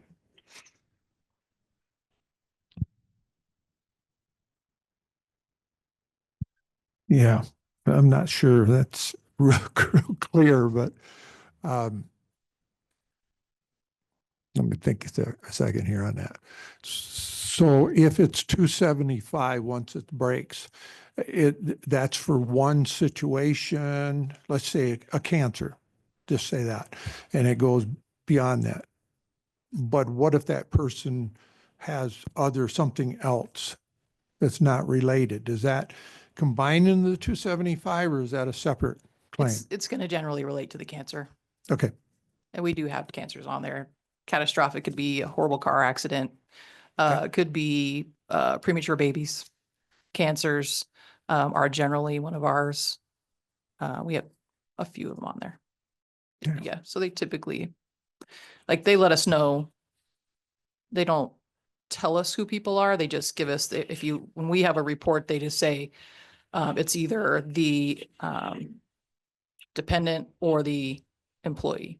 But that's all they give us, and then they give us the numbers. So we don't have any tracking as far as who these people are, but they just give us the numbers, and then it's on the report we see. It just keeps going, so we can see. What we want to see is the claim level out, but if it keeps going up, that's not necessarily a good sign, but it could mean that we're due anything over 275. We get that money back from our stop loss carrier. Okay. Dave, I have a question as well. It's clear as mud. Yeah, isn't it? Clear mud. Oh. Go ahead. So Leanne, looking at the last 5 years, starting in 2018, our deductible was $175K. Over the last 5 years, we've had 14 claims. That deductible has risen from 175 to now 250. And then there's a proposal for 275 on the table. Off the top of your memory, I don't know if you'll be able to answer this, but out of those 14 claims, were they all over 275? I have data that I could look at. I could provide it, not at this very moment. Not that I recall. I wouldn't be able to give anything accurate off the top of my head. Okay. That's why I asked off the top of your memory. Sorry for that. Yeah. I have a binder right here that I could, if you want to sit for 5 minutes, but I don't want to sit for 5 minutes. No. So. It's the deductible is a game. You don't want to raise the deductible until you have to. You kind of want to wait it out and like maybe next year we'll have to raise the deductible to get a better premium. So you have to, it's a balancing act. If you can get a decent premium and keep your deductible the same, but you can also see on that same page that our deductible has gone from 175 to 275. So $100,000 in 6 years. So that's pretty significant. LP Insurance, all the props to them. They brought in the original proposal at 9% and were able to get it down 3% more to that 6% premium increase. That's outstanding. And they really work hard for us. I can't thank them enough for all the things they do for us, for this health advisory committee, for stop loss, for our benefits and what they help us understand about claims and how they affect our revenue and all that stuff. Like if you have questions, like those guys are the greatest. Carrie? I'm prepared to make a motion. I get one question. Okay. I just want a clarification for everybody. I was asked, I got an email asked about opt-out. I know the answer to that, but do you want to explain it, please? Well, we can't opt out of stop loss, but if you mean our insurance, Yes. so our insurance, we are self-funded, which means we pay for our employees. We don't ask them to pay a dime for their premium. So because we pay for them, there is no opt-out option. As soon as we ask them to pay $1, they can opt out. But since we don't ask them to pay a dime, we're funding the employee coverage. They cannot opt out. Oh, okay. Now I understand it. Yep. Thank you for clarifying that, at least for me. Carrie, go ahead. I'd like to make a motion to authorize Jeannie Dwyer, Executive Director of Human Resources, to approve the contract for excess stop loss insurance for the district's self-funded health insurance plan with Granular at a stop loss deductible level of $275,000 with a $500,000 laser as presented on a 24/12 contract basis. Funding to come from the Self-Insured Health Insurance Fund. I will second. Okay, we have a motion from Mr. Kangas and a second from Mrs. Wagstaff. Any quick question? No? Okay, call for the vote. All in favor of the motion, say aye. Aye. Oppose. Okay, it passes unanimous, 7-0.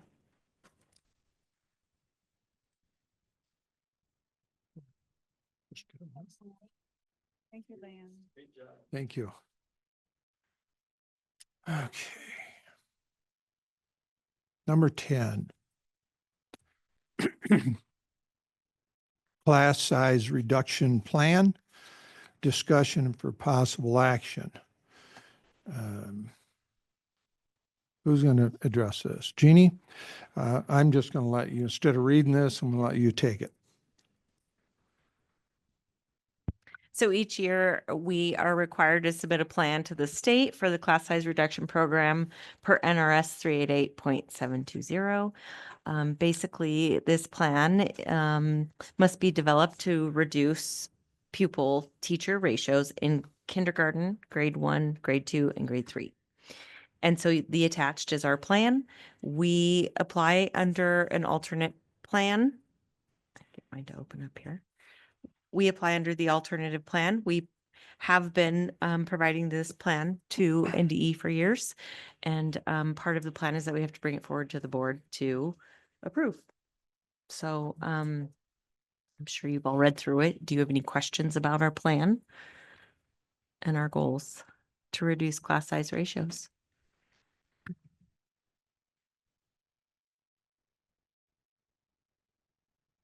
Anything you want to add?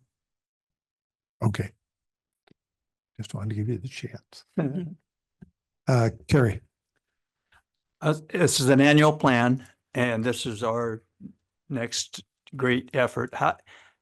How's things been working out? I've been keeping our class sizes low. I read through the plan and, there must be some differences from last year's plan to help improve but I don't know what those would be.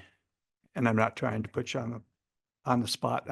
I'm all for it, but I just wondered if you knew any of the differences or if it's pretty much these are the things we do to continue where we're at. So And when we do our staffing, we look at ratios in our individual grade levels. Some school districts do it by combining all the students in K through 3 and then dividing teachers up amongst that. In Douglas County, we actually look at our ratios in each grade level in each classroom. Okay. And so we have it's basically, it's 22-1, give or take 1 or 2 in each grade level.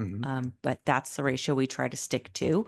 And then when we see that through enrollment that we're going over that, we talk as a team about providing extra support staff, teaching staff. And so there were some schools this year in some grade or that had a few more second and third graders. So we gave those principals an extra allocation to look at where they wanted to divide up those grade levels or do a multi-age classroom. It was up to them to determine, or use that person as an interventionist in those grade levels. And so we are trying to be creative to keep our class sizes low. It is 22 a state standard, or is that higher or lower? I believe it's lower. Great. Good work. Thank you. Yvonne? So what happens when they hit 4th grade? Are we going to have class sizes with 30 kids in it? How does that, So how our- does that transfer up? Our ratios in 4th grade they're 25-1. Yes. So they just go up a little bit. We maintain the same ratio through high school, 25-1. And that's at every school site? Mm-hmm. Okay.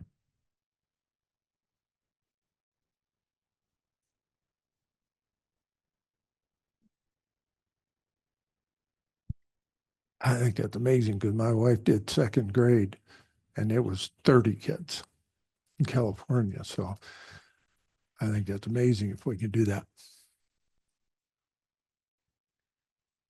Yes. I'm not suggesting that we do 30. I'm just saying. Well, we do our best to keep our numbers as low as possible. Thank you. Well, academically, they do better. I would agree. Research says the same. Yep. Thank you, Jeannie. You have to make a motion on this or? Well, it's just possible action. That's a good question, Linda. That's kind of what I was just going to think of asking. So the application itself says that the local board of trustees has authorized me to file this plan. And then the action is recorded in the minutes of the board meeting. So your recommendation would be to approve All right, Linda? the filing of the class size reduction plan. Okay, I'll move that we accept and file the class size reduction plan as it was explained. Second. Okay, we have a motion by Linda and a second by Susan. Any last question? Okay, let's call for the vote. All in favor of the motion, say aye. Aye. Aye. Oppose. Motion passes unanimous, 7-0. Thank you.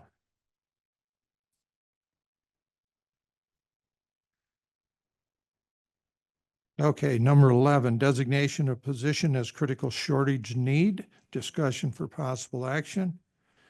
And again, I'm not going to go through and read that. Who's taking it? Jeannie again. So I am auditing our files just to see where we are with our positions as far as critical shortage. And our critical shortage positions have to be approved by you, and an application has to be turned into the state every 2 years. And so one of the positions that I found was our teacher of the visually impaired, which is the hardest position to fill. It is so hard to even get that licensure, that credential. And so when I looked back, I found that position actually has expired on 9/14 of 23. So NDE needs this position to be approved, if you choose to approve it, retroactively to 9/14 of 23. So at the last board meeting, we had to go back a year. This one, we have to go back a little more. And so I don't know if there's any questions. It's not any different than any of the other critical shortage positions that we've brought forward. I can make a motion. Do we have any discussion? Well, quick question, Linda. Do we have, how many students in our district do we have that classified are visually impaired? A handful.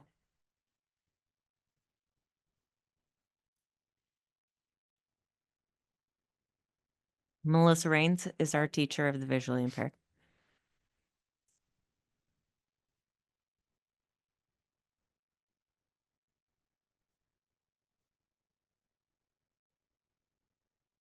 I'd like to make a motion that Go the ahead, board Doug. approve the requested position of visually impaired teacher beginning retroactively to 9/14/23 as a position for critical shortage need. I will second. We have a motion from Doug, second by Yvonne. Anything quick? No? Okay. All in favor of the motion, say aye. Aye. Oppose. Passes unanimous, 7-0. And number 12, discussion on, oh, yeah. I think we're going to take a closed session here, use the restrooms and also if we have some discussion.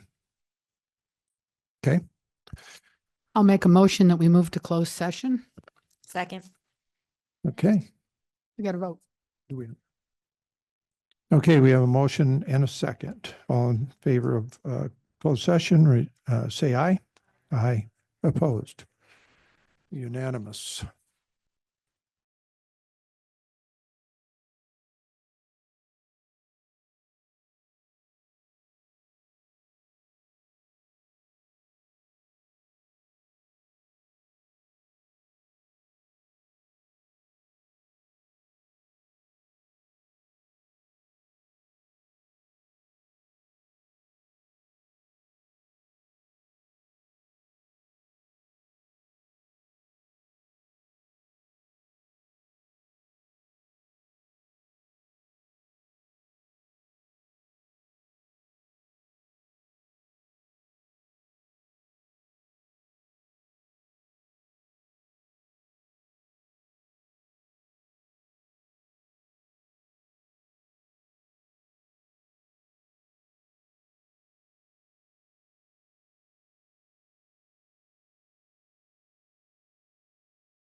That this is strictly going to be a job description that we're going to be talking about. Am I right?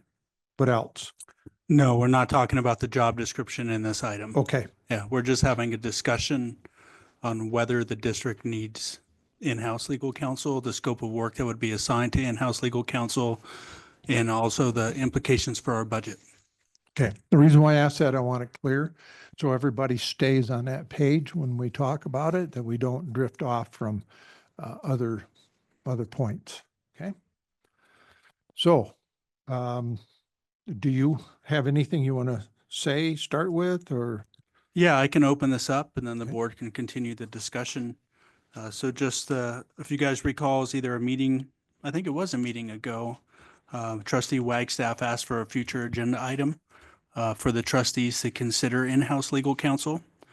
So I worked with Ms. Dwyer. We did a little bit of research, but that's also for the next item. So I'm going to focus on this item. And so in terms of the scope of work for the in-house general counsel is they would be required to attend board meetings.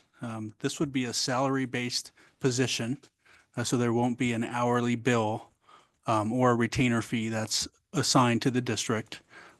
This is one position that would work under my direction in the district, but also be available to the trustees, be available to our executive directors. It's not intended for this to have two attorney positions. Like a couple questions have came across the email and also public comment. If this is in addition to our current general counsel, this would be our only general counsel and they would be an employee of the district. The only time they would go out is if there's potential conflicts of interest, then they would have to look at getting outside counsel to resolve that. So in terms of the scope of work, I talked about attending board meetings. They would also be required to provide legal guidance to our board, provide legal guidance to our executive directors on the scope of work that they handle in their offices. They'd be a liaison between the district and Pool Pact. We have many claims that are open right now with Pool Pact. Currently, I am a liaison, Mr. Wyer's a liaison, Cheryl Mayfield's a liaison, and currently we do the work on those claims and help navigate that process with whichever attorney is assigned. We don't get to control what attorneys we work with when it comes to Pool Pact.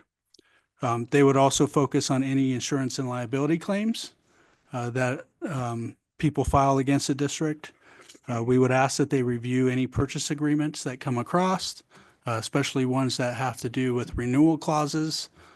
We don't want to get stuck in a position where we have automatic renewals.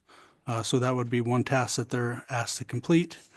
We would also ask in-house general counsel to develop interlocal agreements as necessary with other public agencies or entities, or even entities that are neighboring us in California. We'd ask them to provide guidance in collective bargaining process and in the agreements, maybe even participate in the bargaining process if that's required. So that's just some of the information in terms of scope and responsibilities for an in-house general counsel. The next item is implications for our budget. So in speaking with Sue Estes, also looking at the needs of the district, having a salary-based employee for the district allows our business department in our district to plan for a set amount of legal fees to happen throughout the year, and with minimal increases dependent on the situations that occur in the school year. I did some comparisons with other public entities, and I can give you an example. The Nevada Ethics Commission currently has a vacant position that they're advertising, and that position is posted at $135,000 a year, and that's up to $135,000, and that's with a 4-day work week. The Nevada Legislative Office is also hiring an attorney at the same salary rate. I don't know if that's a 4 or 5 day position a week, but it's also listed at up to $135K a year. Yeah, those positions are unfilled, so I don't know if they're having success.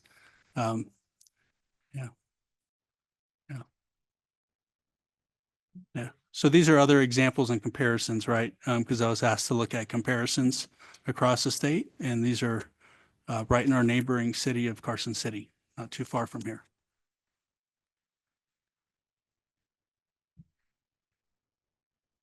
Yeah. So I guess this opens up the floor for the trustees to have a conversation. Yvonne?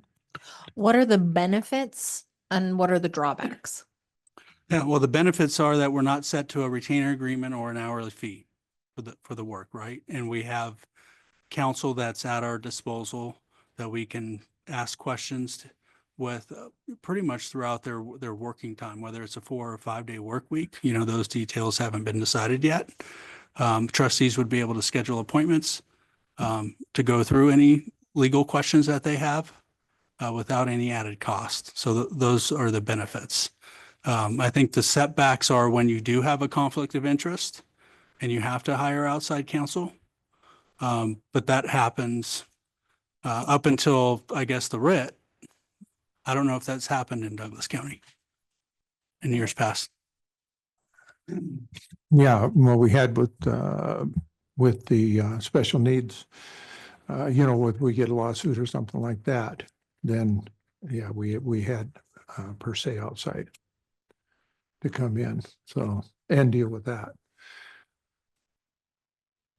So it is a combination of different things, but also how many times do even our staff and stuff, I'm just thinking out loud here, our staff, how many times would they have liked to have had a question answered, or even if the person on staff didn't have it, but they're responsible to get that answer?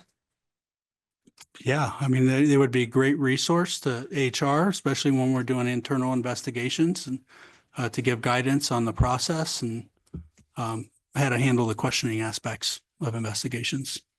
Okay. Dead ends. Well. Okay. Okay. Linda?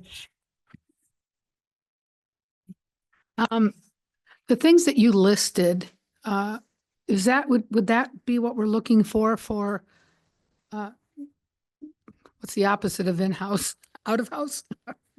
Counsel, outhouse counsel? I mean, outside counsel, I know, outside counsel. Contracted counsel? Contracted, thank you, that's the word I was looking for. I mean, what you were describing, isn't that would that not be the same? These are typical obligations for any attorney, whether Any they're attorney, okay. in-house or whether they're contracted. And the other question I have is for our attorney. We had Ms. Derrick come up and mention about an open meeting law on this item, because she felt that it might be something that we've already decided or whatever. But I've also had other people, a couple other people actually bring that up to me too. Can you tell us that this item, the way that it's written on here, we're not violating open meeting law with this? And because they also mentioned that even the Record Courier wasn't sure what this was about. Someone had.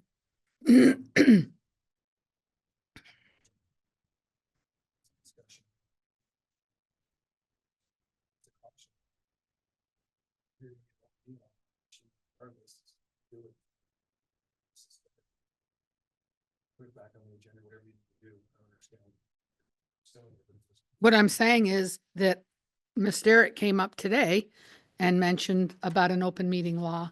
And it wasn't the first time that I've heard that about this agenda item. I'd heard it a couple other times that we might be in and not, can I mention, I mean, somebody else in here too, and has said that this could be an open meeting law violation, the way that it's written. And I don't know. That's why I'm asking, because I have absolutely no idea if it is or it isn't, why it could be. I mean, I heard what was said, but I'm just wondering if there's a chance that this could be an OML, that maybe we postpone it and take it through legal to rewrite it or something. I don't know. I'm just, you know But it's what? a caution I would do that. I would I'm recommend that, just- because you're gonna get a complaint anyway. We don't, So- we played this game and we just keep losing it. So I don't either. Yeah. So that's just my thing. I don't, and Vaughn, I'm sorry, I know that you brought this up. No, so So I don't want to take away. no, your power. absolutely not. No, I just wanted to add this to the agenda from our last meeting because it's something that, why not talk about it? And if we don't talk about it, then we can't make a decision, right? But we made absolutely no decisions before I suggested it come to this agenda. So I think that the confusion comes in the last line that says the need for dedicated legal counsel has become evident. I think that's where people are getting confused in thinking that we've already made a decision when we have not. So if we want to postpone, I think that's a great idea, but this is a discussion item only on this agenda item. The next agenda item is the action item. I'd postpone it. I'd postpone it.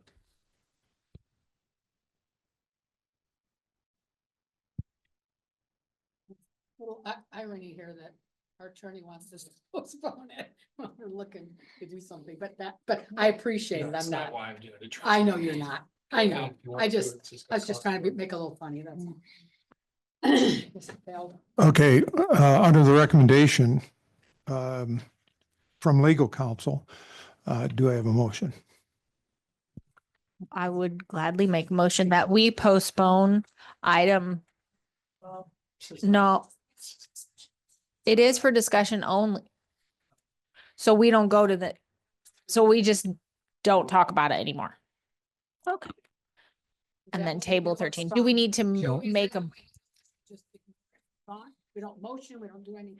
Okay. Is that the correct legal waiting? Okay.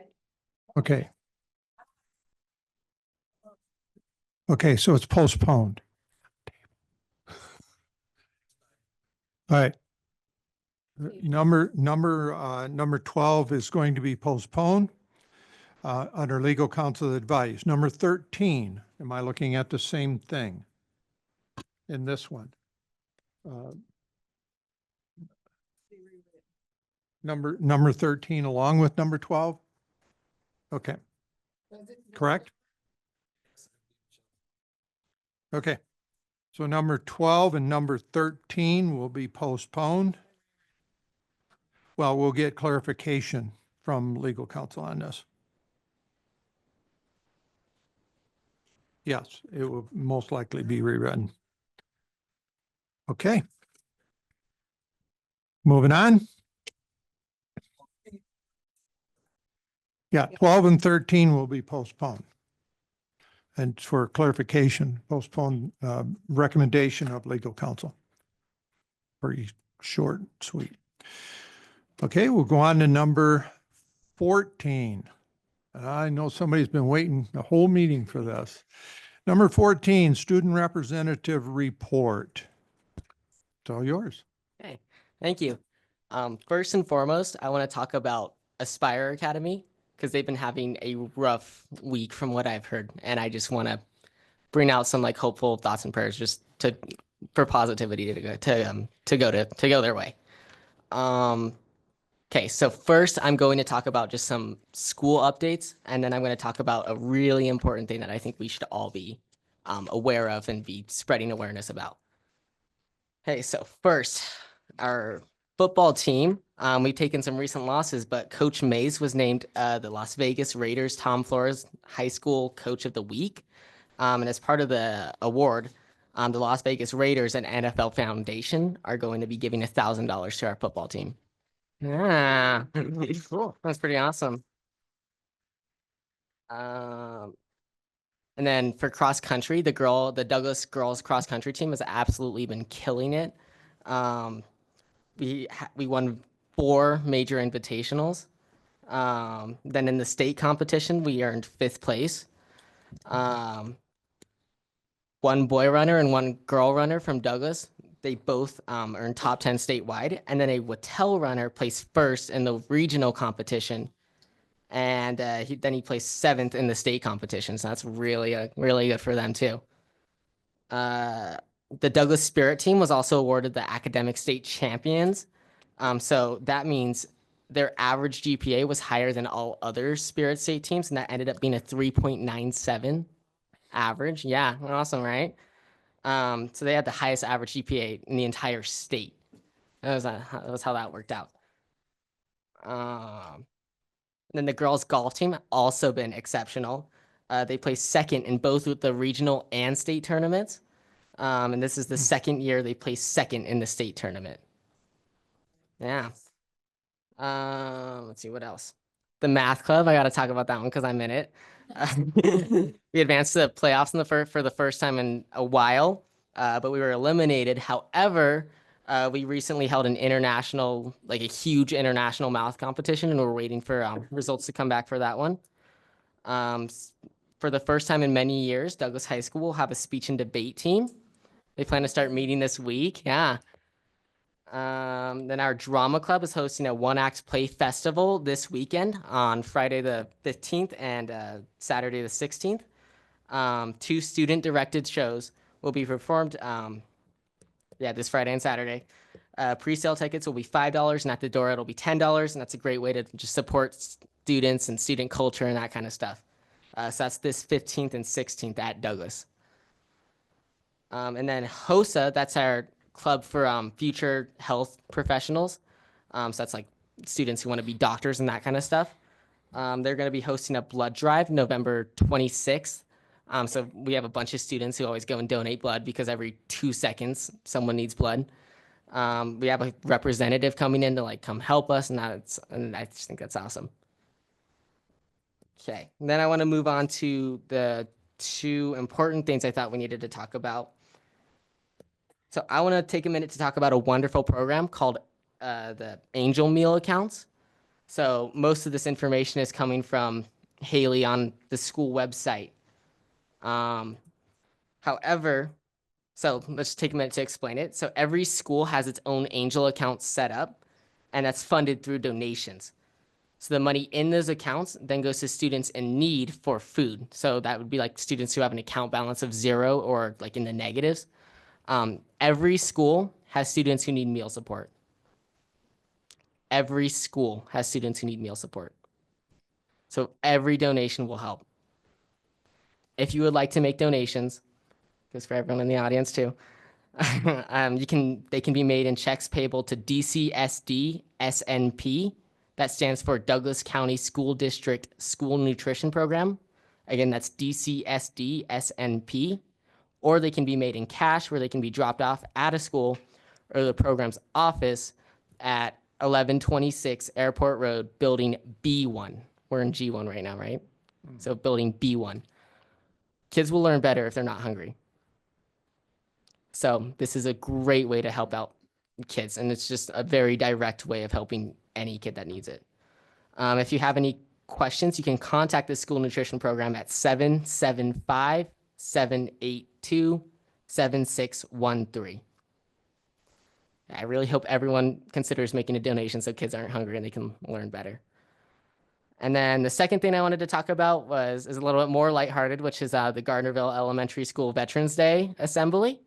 So they recently held an assembly to celebrate Veterans Day. This year's theme was a legacy of loyalty and service. Children were read a book to teach them about war, patriotism, and honoring those who've served. They also formed a kids choir that sang about like songs about America. I got to listen to it. It was pretty awesome. Attending veterans received a unique book that was handmade, that had handmade drawings in it, and many thank you notes from the kids. And overall, it was a great way to boost patriotism and that kind of stuff. Just teach kids about amazing things. So I think that's where I'm going to leave it off. I just want to remind everyone, Angel meal accounts. Those ones help. Good job. Good job. You know, my brain, my wheels turning when I'm listening to him, and you know, we should figure out something for a full recognition of those accomplishments from golf to cross country, everything, and just allow the community to come in and just recognize them. I'm just throwing it out there. I'm not in the works of things. So, Yvonne. Andrew, can I ask you a question? I know that the band does their final competition. Did you by chance have any info on that? I don't hadn't right heard. now. I know that they've been applying for honor band and they've been trying out for that, but I don't have any information on Well, that. no, so the marching band, our marching Oh, band. you're right. They go to UNR and they do a competition, and it usually is the first weekend in November. And they place in different categories and whatnot. So I wasn't sure if that had been announced. I hadn't seen anything or heard anything. So I haven't heard anything either. Okay. It took second. Okay. That's awesome. That's Okay. awesome.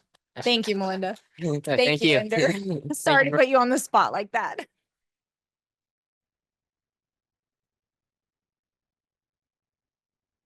You still got to raise your hand when you get on the board. I'm kidding. I'm joking. All right. That's board reports. Let me say, I don't know if you two have the list of all the different groups or different committees. Do you have those? You'll need to get them, probably. And what this is take a look at it. Everybody's going to be on the board. Take a look at it because we will be looking at this again probably in January. And you got questions? You know, I try to be ahead of the game. I don't want to wait till the last minute and then going, oh, I don't even know what those are. So we'll get it and then just have heads up. But in the meantime, we're going to do board reports. We'll start with Carrie. Had the honor of attending a recognition at the Historical Society for one of our teachers, Amanda Laka. I hope I got the name right. For History Teacher of the Year, State of Nevada. Also, I went to the JAG induction ceremony, which is interesting, and found out that JAG stands for Jobs for American Graduates. This is the Nevada Association. Had some great special guests there. We had Education Advisor to Governor Lombardo as a keynote address, Isabel Graff. And Judge Nathan Young was there for the initiation and installation of the officers and the initiation of the inductees. And a special guest was Crystal Ann Garlis of JAG, Nevada Program Manager. It was great. There's probably 17 or 18 kids that were involved in this induction, and it was a lot of fun. That's all. Thank you, Carrie. Yvonne? I also was privileged to attend the JAG ceremony, and it was really neat to see the kids and how they were excited about what they were getting involved in. And what a great program that we offer to our students. And I was very happy with it. I also attended the GES Veterans Ceremony, and it was really, it just warmed your heart to see these kids singing these patriotic songs and giving tribute to our veterans, and I was really grateful for that. I also attended the DCPEA meeting, and it was my first time attending, and it was a lot to take in, but it was really good. I felt like we had some good conversations, and I also had the opportunity to attend Pinion twice to serve lunch. But Mr. Alvarado did not. No, he had things come up and wasn't able to, but I still was able to go, so I went. So, and those are my people. That's who I worked with before I joined the board. So it was fun. Thanks. Doug? Nothing to report. Okay. Linda? I also attended the Jobs for America Graduates, the JAG program. And yeah, I concur. It was I've never gone to this, and I would encourage you to go. It was really pretty amazing. I mean, Judge Young did he gave a great talk. It inspired me. So anyways, so that was good, and know more about that.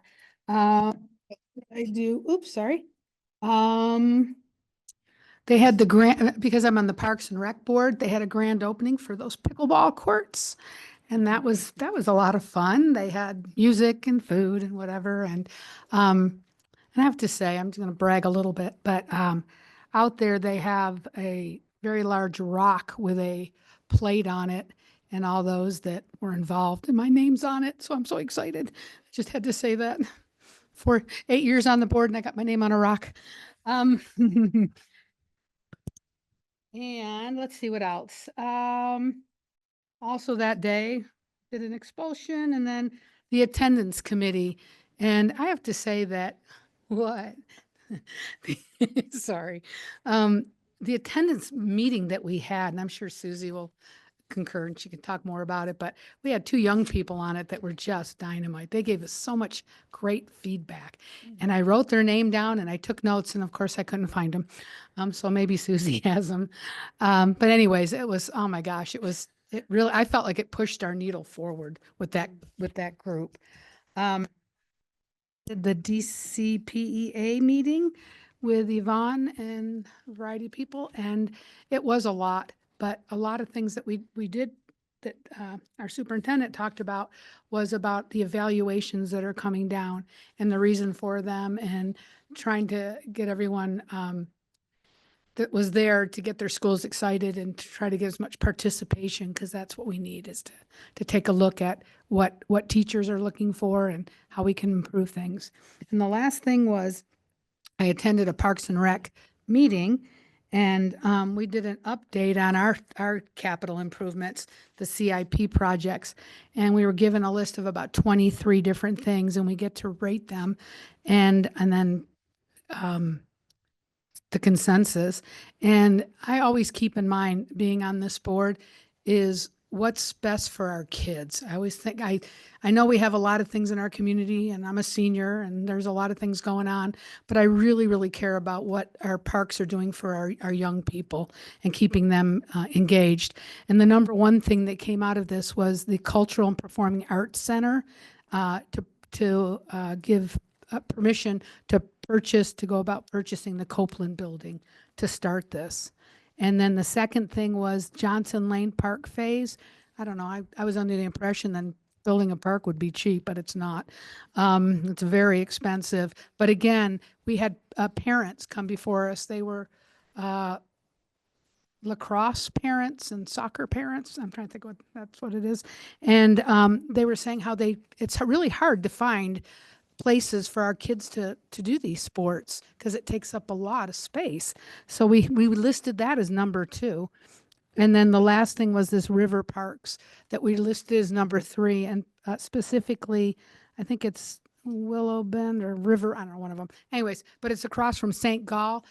We went on a tour one time of all the different areas along the river, the East Fork, where we have this beautiful river that runs through our state or through our county, but there's no access to get on it. And it's very difficult because of some of it goes through farmland and whatever. But anyways, that was ranked number 3, and they're looking specifically at there's a parcel next to where Spectrum used to be over there. And they're looking at possibly building that out and maybe having it a place to be able to put canoes in or whatever, paddleboards. Anyways, so that was number 3. Also, we approved or went through another revision of the Parks and Rec. It's the prices for everything and all of that. So I can't think what it's called. But anyways, we did that too. Anyway, so that was it. And that's my report. Thank you. Thank you, Linda. Catherine? So I'm a dud. Anyway, I had not been well, so I was recovering from surgery and whatnot. So I've kind of been out of the loop, but I missed some really cool stuff, it sounds like. Thank you. Okay, thank you. Susan? Well, I went to back to school night at CVMS. That was really nice. They also had a choir that sang. The kids were great. I went to the Veterans Day celebration at Gardnerville Elementary, and that was wonderful. I loved how the kids were really engaged, and the staff and the kindergartners and first graders sang, and then the 4th and 5th graders sang, and they were just so adorable. So I really enjoyed it. Then I was at a expulsion hearing, and I know this might be weird, but I really like expulsion hearings because it's an opportunity to figure out how to do what's best for a student. And being a teacher, I like to do that. Helping kids is really important, and helping a kid that really has an issue is a really special thing. And it's a blessing to be able to do that. So after the expulsion hearing, we had the attendance committee, and there were 2 students from DHS, and I did write down their names, but I don't have that paper with me. But oh my God, it was a young man that was a senior and a young lady that I think she was a senior too, and they had such great ideas. I mean, you guys do know what's up and what's. Anyway, these 2 they just gave us so many great ideas, and I think we're going to try to use them. And we formed this attendance committee last year, and from the time we've formed it till now, the attendance it's improved from 27% chronic absenteeism to 20%. So that's a huge, huge improvement. And we'll just keep working and asking staff, students, people from the community, and see how we can change, continue to have better attendance, because the better the attendance, the better the kids are going to do in school, the more they're going to feel connected and really enjoy it. So the other thing is I also went to the Gilder Lerman Nevada History Teacher of the Year ceremony from Amanda Locke, who, if you know her, she's a really great teacher. And I've been in her classroom several times. I've been to the museum with her students. And something that was really cool was they had one of her students, her former students, come up, that's in high school, come up and talk about her. And I thought that was really sweet. It was very nice. So that's all. Thank you. Great. Thank you, Susan. The president winds up on committees. One of them is with the commissioners. And I've had some communications with them, but we're going to be talking about maybe a little bit, just touching on it a little bit later here on one of the issues. But I've been talking to them a lot. They really stay out of the business of the school district. They have no responsibility to it, but there are things that come up and they do make a difference or, affect the school systems in ways. And I'm just giving you a heads up because what we're going to talk about here on number 19 is we're going to touch on something. So talking with them, there's a process that is going to affect the schools, and we're going to be talking about that to try to get a handle on cell towers. We're concerned about that greatly. I think we have one thing that we have to keep in mind for the two of you that are coming on and everybody, including even the ones that are here. We have to think about one major point. Is this true? Because we have to look at the facts. And I'm an old guy, so I'm back in Vietnam. Agent Orange has killed a lot of our veterans. Now, that wasn't going to hurt nobody. And we got a lot of them dead because of cancer. We have a responsibility, I feel. I'm getting on my soapbox here, but I feel we have a responsibility. Number one responsibility is the safety of the kids. And this is not out of that realm. It is in it. And we at least have to know, I believe we just can't turn our heads and walk away. We have to know, is this a possibility? If it is, we've got to organize it. We've got to really figure this out. Because I certainly do not want to see this coming up down the road and saying, oh my gosh, we didn't do anything. So I'll go through the work to do that. I'm asking anybody else to go through the work to do the same thing. Yeah, it's going to be extra work, but I think I know there's people out there that will help educate us. So I just throw that out there, and I usually don't, as the president, I don't elaborate on things, but I think it's a very worthy thing that we need to really pay attention to. So that's the main thing. But there's expulsion hearings. I'm with Susie, and I've been on expulsion since I came on the board. And there's two things. She said it was right. What are we figuring out with the kids? What can we do? But the other thing is we get to talk to those kids here. I know Susie does, Catherine, I know Linda does, and I definitely do, especially if it's the boys.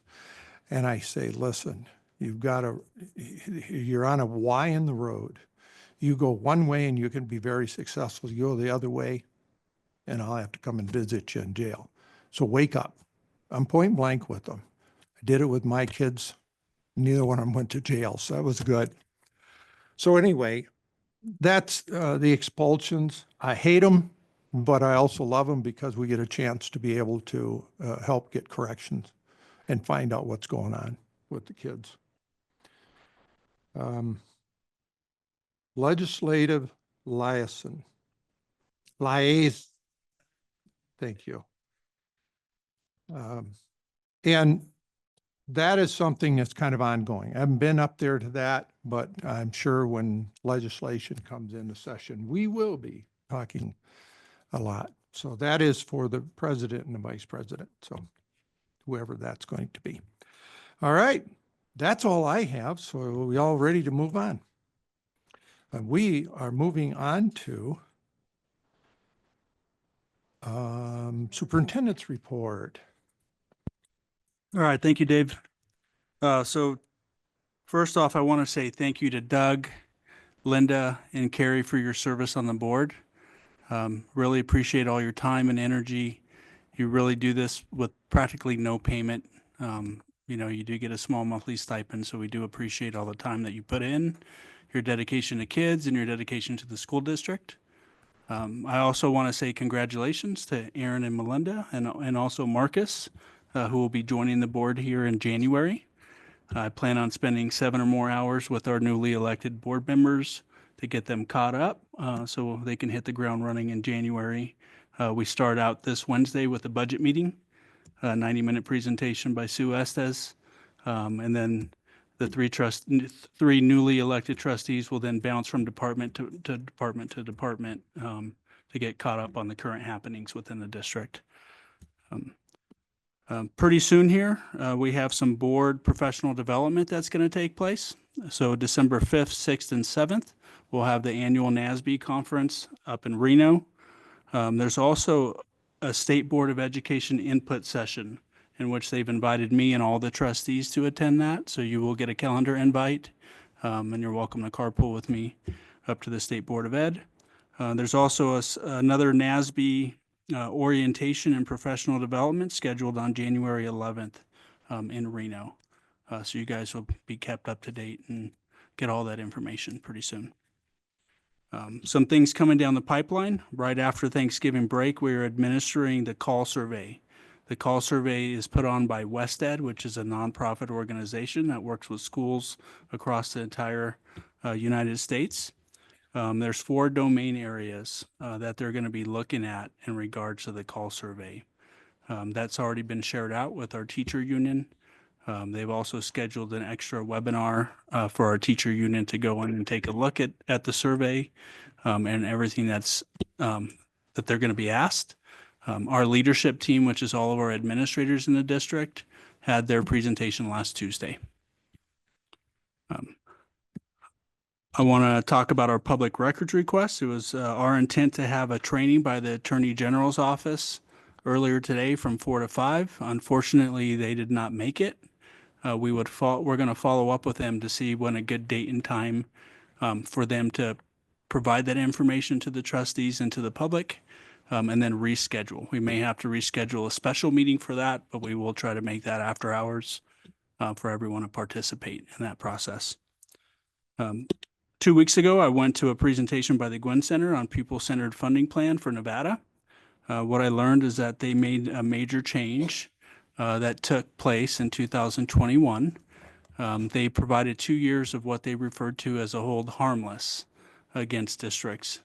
One thing that should be done in the near future, I don't believe there's any plans for it, but they have not developed any metrics to make sure that the funding that they're providing to the districts is actually what the districts, what their cost is to educate the kids. So I hope they do that in the near future, and I hope they make some revisions to it because it did have some major impact on Douglas County. I did have an opportunity to go to the Gardnerville Elementary School Veterans Day. I do want to say we have a Blue Star mom sitting up here at the table with us.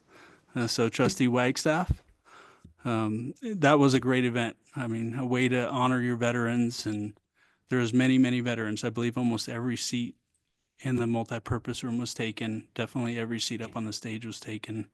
And it was nice to see them be recognized for their service to our country. I will reschedule our lunch service for DHS. I also have to reschedule Pinion and Zephyr Cove Elementary School.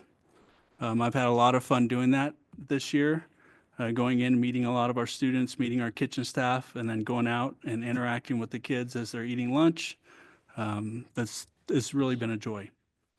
I had an opportunity 2 weeks ago to go with CVMS Choir to the Night Monsters game up in Tahoe. If you haven't got to see a hockey game out there, I recommend it. It is really fast paced. There was a lot of violence in the game that we saw, and you could just see the kids' jaws drop. They're like, whoa, is that really happening right now?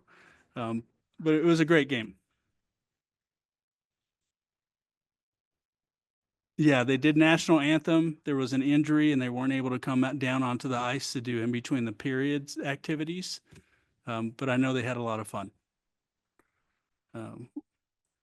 I do want to end my report. Actually, I have one more item before I end it. So just an update for the community and for our trustees.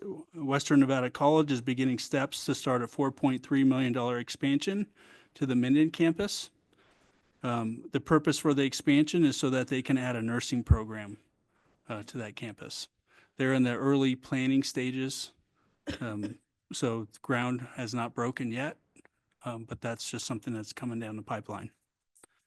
Lastly, I just want to have a moment of silence. Unfortunately, the last few weeks for Aspire has been a very difficult and challenging time. We've lost 2 students to some very tragic accidents or incidents that have taken place. So if we don't mind, if we can all just give about a minute, a moment of silence for that staff.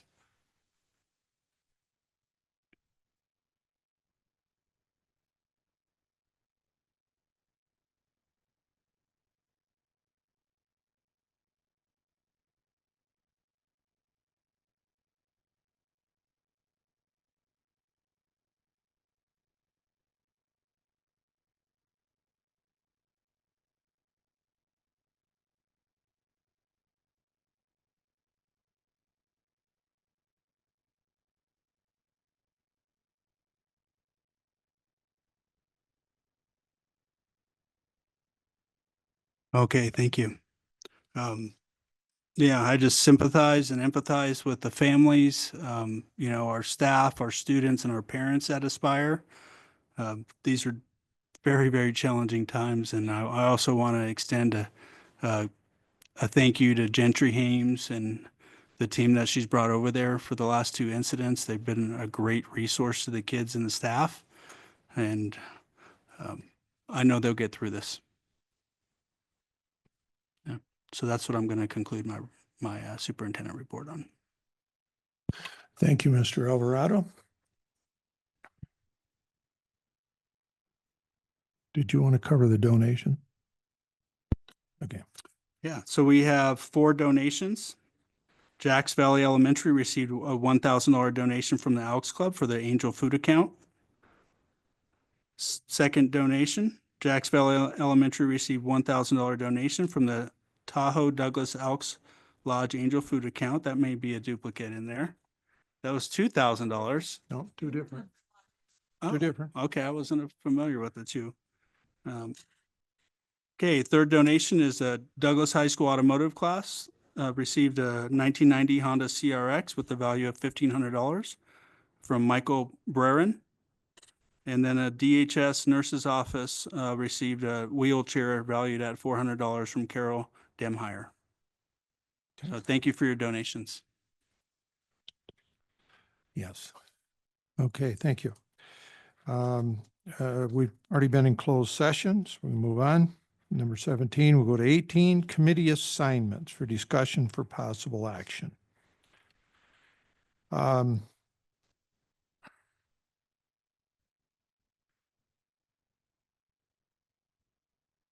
going to hear some public comments on the 5G cell tower projects during the final public comment. So we're going to talk about as far as committee assignments, which will be changing coming up. I guess, are we getting ahead of the cart before the horse on this one? You wanted to discuss adding a committee assignment to liaison with the county commission. And it's in here.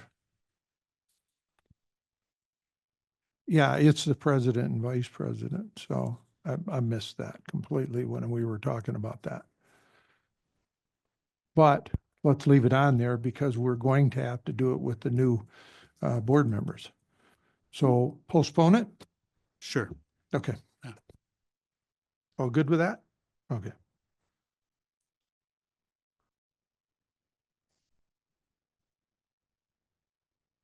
Okay. And number 19, prioritizing agenda, placement and removal of possible items for future board meetings. If you have, I'm sorry.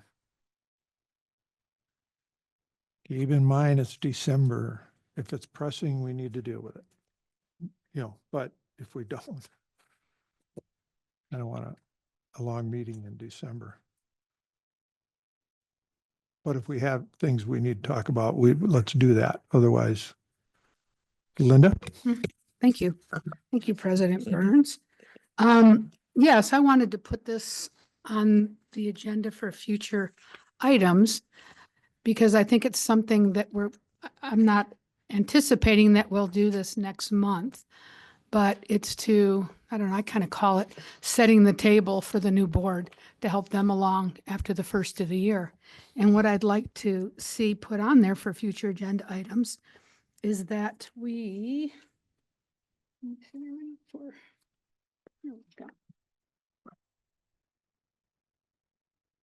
the first item would be termination of the contract with the current legal firm of Joey Gilbert.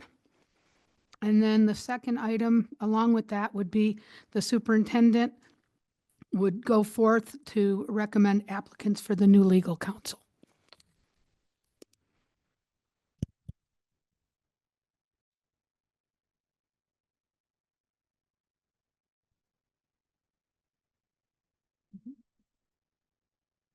I will second. Okay. Although we tabled the two items. And so I don't know, I would postpone tabled, however we want to word it. Table pretty much they lay there. And if you never bring it up, they just lay there forever. That's a Harry Reid trick. But here, So so I think dealing with maybe all of those surrounding legal counsel would be a good agenda item. Whether Yeah. we do all 3 or 4 of those in one, divide them out, but I think that we need to move Linda made a forward. comment setting the table for the next board. And I think that's what she was referring to on Right. this. And I don't have a problem with And it. maybe Let's- waiting until January. or Yeah. Yeah. Okay. Okay, good. Yeah. I'm sorry, I thought I made that clear, is that would be set for the new board when they take office in January. That one of the items is that we look at replacing our current council. Yep. I knew what you were saying. Thank you. Carrie? I would like to put one on in the same spirit of that. And it'd be for the board to review all of the policies and bylaws that were changed in 2023 and 2024. I think these changes were not properly agendized, discussed, and voted on. And I question legality of some of them. So that's what I'd like to do. I'll second that. Yeah, we pretty much, Frankie and I talked about, coming on board, on the board and definitely those are two things that we must talk about because it affects, if we don't, the board will not be on the same page and we'll have discussions on things that if we just go through a lot of training, and I'm going to leave that. I don't know if you want to make any comment on that or not. No. Okay. Yes. Exactly. So I'm good with it. Well, we have a motion and a second, and those qualify for them to go on the agenda, both of them. Anybody else? Susie? No? Catherine? Okay. I'd like to put one more on, if you don't mind, if no Okay. one says anything else. I'd like to put on a future agenda item also, a discussion on returning to the 3-minute public comment. I will second. Okay.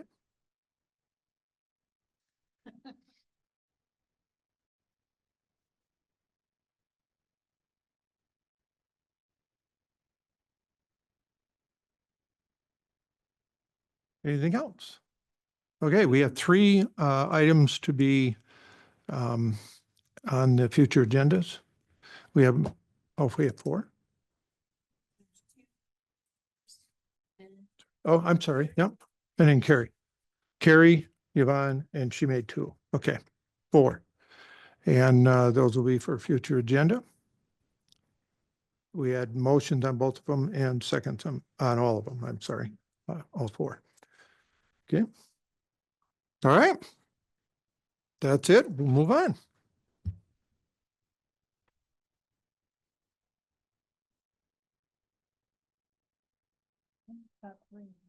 Hmm? What were the 4?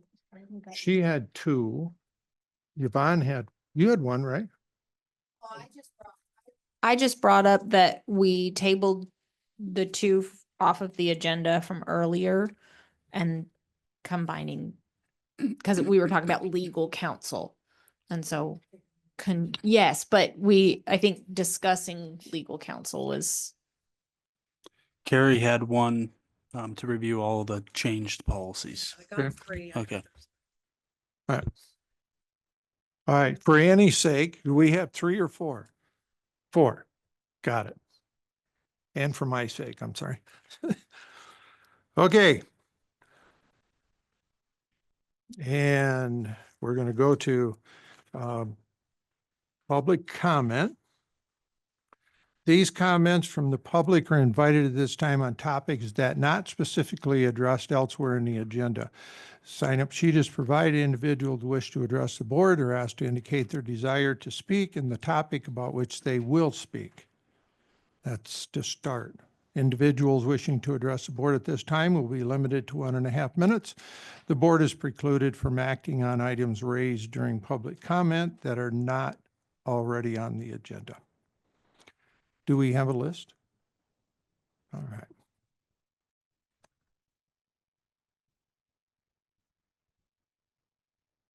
Okay.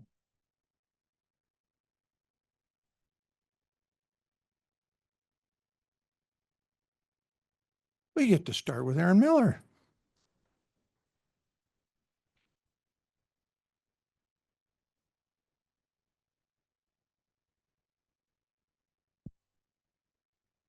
Erin Miller, parent of 3 DCSC students. Frankie, your best day to go to Zephyr Cove is going to be on our Food Waste Fridays, where we do a lot of composting. It's a lot of fun. So we have a lot of parent volunteers that are part of that. It's a lot of fun. The kids get excited about food waste, but they get to see how it impacts the grow domes. So, which is a lot of fun. I just want to let everybody know Friday, we're having a fundraiser for our middle school April Boston, New York trip. We're going to go to the hockey game. We're also going to go to Casey's. So if you guys would like to join us, that's going to be at 4 p.m. Up at the lake. On November 20th, I'm not sure if the entire Douglas County School District is invited, but I believe there's a STEM day at the Nighthawks where they get to learn about math and geometry and science, and then get to watch a bunch of hockey players. Hopefully nobody breaks a femur this time, because that happened at that game. I also want to let you guys know that on Saturday, our 8th graders, part of our robotics class, they're going to Eagle Valley. They're going to be competing in that robotics. They're very excited. They worked all day on Friday, even though there was no school, and they've been working after school for that too. In regards to what you said about Agent Orange and Vietnam vets, my husband's dad passed away 16 years ago. He was a victim of that. That leads to me to the cell towers. Living in a tourist area, we have low cell coverage. Tourists don't like that, but they don't understand the need that we don't need it. We don't need the high-end type things that come with it. We just don't have the population to have that warrant that need for it. The other thing I wanted to talk about was the calendar. So I'm not sure if you guys are aware, but the original change was back in June of 2016 for the 2016-2017 calendar year. Originally, all of Douglas County was on the same school schedule. After that, the Lake Schools did align with South Tahoe. That had to do with childcare. Kale offers a rad camp, Boys and Girls offer a star camp. It helped our parents with childcare for the younger ages, for all of that, for fall breaks through the summer. The other issue that we have is up at the lake schools, we don't have AC. So when you start earlier in August, it's still hotter. And so those rooms are very, very hot up at the lake. So we try to, get fans and things like that. But starting later in August, it's cooler, and that helps our students learn instead of being, potentially heat stroked. The other issue also is the fact that we're still dealing with tourism up there at the lake. We saw that, we see that every year. You guys saw that with the thing with the Parks Department, the co-op parking situation, which is very helpful. The fact that we can put signs up now, no parking during school hours, but that's something that you guys would have to be looking at as well. But by aligning the two areas, I think it allowed our teachers, you have one teacher per grade up at the lake versus down here you have 4 or 5 elementary schools. It allowed that one kindergarten, one first grade to co-op with other teachers down here and become better teachers, have someone else in that same grade level that they can talk to. I think that's very beneficial, not just for our new teachers, but for our existing teachers. So it's something to consider when you're looking at a calendar change as well. Thank you. Thank you. Catherine says I didn't set the time. I'm sorry. I didn't care because I told you, I talked to you and somebody else. Anyway, if you're giving that kind of information, I'm not going to cut your time because that's about the schools. Yes. Uh-oh, you're in trouble. Is it out of line to ask Frankie a question really quick? Is it's the wrong time? Asking. Frankie, why is it that they don't have air conditioning so that kids don't get sunstroke? That affected me right there. It was built in the 60s. Well, okay, but we're throwing money at all kinds of stuff. Why don't we have air conditioning? up there? HVAC systems are probably the most expensive systems in a school district. What should I go look at that? Yeah. Stroke, I mean, that seems important. I'll another time for that. Yeah. Thank you. But I can tell you mountain region areas typically don't have air conditioning. Even down in Mammoth Lakes, none of the schools have air conditioning. Yeah.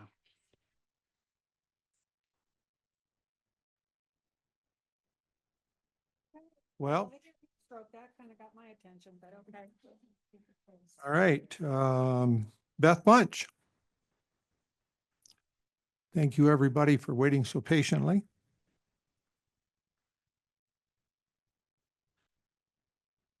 After listening to the presentation again from the principals, the one thing that struck me, every time we get these presentations, the kids become data and statistics and this IMAP and theoretical guinea pigs.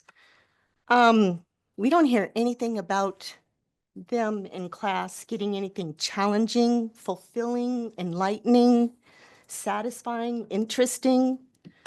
We just hear about have a rigorous whatever program and they're going to get tested to see if they pass a certain data point. And we have these trustees that came in wanting to bring back classical education. And they really got blowback from others in this community. And, talking to others and remembering our education, and it's just, why in the world do they become learners and they're not individual kids? They're depersonalized into being data and statistics. They're not personalized being an individual. We hear about the expulsion hearings where they finally get some of that attention they probably need. And that's just my concern. I'm just not into all the numbers and, are they being taught for a test? That would be one thing that I think we always spoke against that. Thank you, Beth. Virginia Sterrett.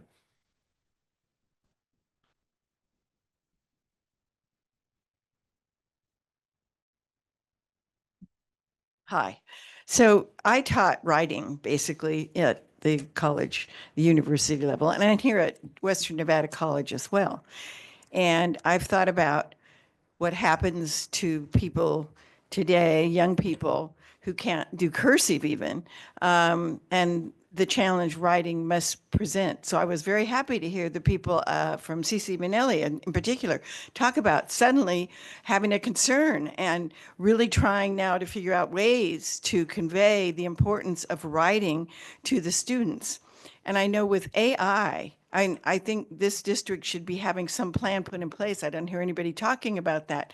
But AI is a particular challenge for a teacher teaching students how to write, because after all, they can go home and ask AI to prepare the paper for them, and you can't really tell the talent anymore that the student may have or may not have, because AI is pretty fantastic. I myself have found myself using it. So I hope there is going to be some future attention at the levels of even all grades to get away from the machines and to get kids back writing using pencils and paper and actually having to write the stuff out in cursive so that their brain is working on that as well. I think it's a great educational tool, and I hope that there is some turning back in time in a way to that methodology. I think it's the best for the kids. Right. Thank you. Part of it is we have a superintendent that's not old like me, and he knows all this stuff that's coming, so going to get us there. I learned how to do cursive in school, so I'm one step ahead. There you go. Okay. Okay, I said somebody was going to share. Is Susan on too? She should be. Is there Susan Foster online? Yes, she is on. Okay. Do you want to do this individually? Yeah, you I and- can go and she can go, or you can have her go and then I can go, or whatever you want to do. So, we're trying to keep this limited time anyway, but this is about cell towers. I'm going to give you a snippet of what I don't even know it. So Casey's going to be talking. She's been in the middle of this thing for months now. And the one we just referred to that's should be on Zoom is, I'm sorry. I just said this is public comment. Right. And but I wanted, yeah, I just, no. But, go ahead. And Susan is Foster, so she didn't spend a time introduction. She is an attorney that's been working in this pretty much across the nation, right? Okay. Casey, it's all yours. Okay. Over the past several decades, Casey Rogers for the record. Sorry, Annie. Over the past several decades, numerous scientific publications have demonstrated the harmful effects of electromagnetic radiation, EMR, exposure from wireless sources such as smartphones, Wi-Fi routers, cell towers, smart meters, and other Internet of Things, IoT devices at levels well below maximum federal exposure limits. Despite the body of evidence, federal exposure guidelines have remained unchanged since first implemented in 1996, and an unprecedented proliferation of wireless sources has been imposed upon an uninformed public. We're here today because there's two cell towers that are proposed to go in one near Douglas and the other right across the street from Pinion Hills Elementary School. My team and I are extremely concerned about these things. If you look into some of the things, even though we can't talk about the health effects, they're very dangerous, especially for children. But we have safety concerns being a very dry country. We're concerned about fires as well. You have to turn off the entire electric grid to get a cell tower put out with a fire, and you can't put water on it. And one of the towers was going to be right next to a bunch of weeds, grass, brush, etc. That would be Pinion Hills as well. So we have a resolution we want you to look at, and we'll be presenting it to you guys all in an email. And other than that, I'll let you talk to Susan Foster with Children's Health Defense. Thank you. Okay. Hi, Susan. You have the ability to speak. Hi, can you hear me? Yes.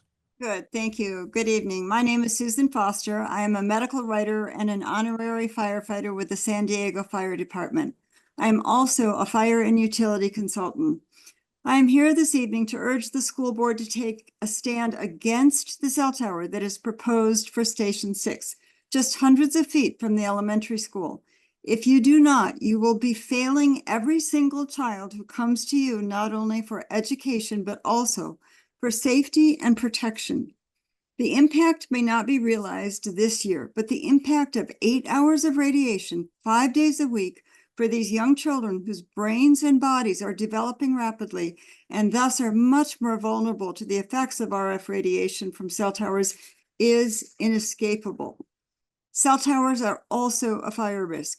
They invite lightning strikes, and no cell tower can withstand a direct hit, even with the lightning mitigation systems. An electrical fire will ensue. Electrical fires cannot be fought through water suppression until the grid has been cut. This gives fire time to spread, and you will have to evacuate 300 children with only 2 routes of egress. The IAFF, the Firefighters Union, opposes cell towers on fire stations. I urge you to take a stand in opposition to a money-making grab by a major carrier that has other alternatives than to radiate 300 children and school personnel.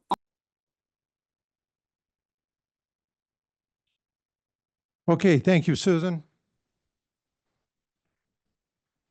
I think that's enough information out there to at least whet the appetite to want to know more. I do. It's up to you all. But I think we owe it to the kids. I think we owe it to the district to at least do the investigation, find out, hear what's going on, and then say we did what we were expected of. And it's about the kids. About the kids. So, anybody else online? We have 3 online. Okay, go ahead. Hi, Courtney Jeffries. Yeah, You want the rest? you speak. Perfect. Can you hear me? Yes. First of all, I would love to hear Casey Rogers' credentials to be an expert to the board. Thank you, Principal Spires, for meeting, for talking about it, and for telling us how important SEL is for kids. Meeting them at the social and emotional needs first to help them learn. Pay attention to the trustees that are left, you 3 that remain, because even our principal knows that SEL is important. Next, thank you, Linda and Carrie. From the bottom of my heart, you both were always for the kids, and you fought hard. You fought so hard. Much love to you both. And January can't come quick enough. Congrats, Aaron and Melinda. Now we will get back to the real issues: kids, staff, parents, and community, not the crazy non-issues like CRT. Finally, we can focus on the kids, because for the last almost 2 years with the remaining trustees, Burns, Dickerson, and Jansen, we have done nothing for them. I'm sorry. We have done everything. You 3 have done nothing. Thank you, Linda. Thank you, Carrie. Can't wait for Melinda and Aaron to join. The next one.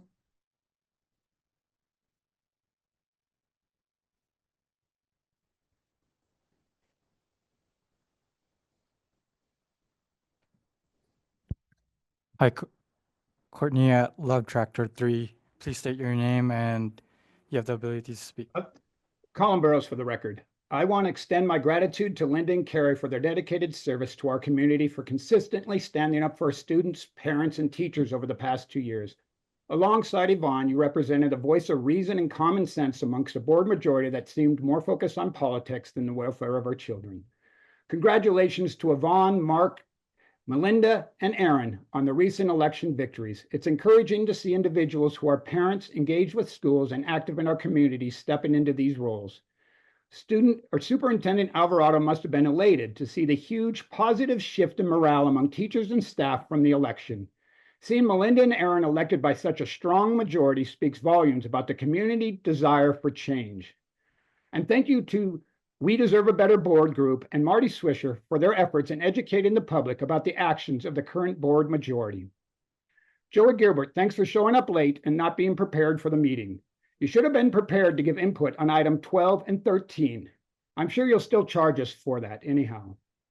Lastly, I'd like to thank Sheriff Department for removing the town bully from our school board meetings. I'm sure everybody noticed he was not there tonight. It's concerning that David Burns previously voted to allow this individual back into our schools after being removed once before. Perhaps he should reconsider condoning such behavior and participate in the mandatory anti-bullying training that all the staff are required to take. Thank you. Next. Hi, iPhone 124. Please state your name and you have the ability to speak. This is Marcus Zinke for the record. Can you hear me?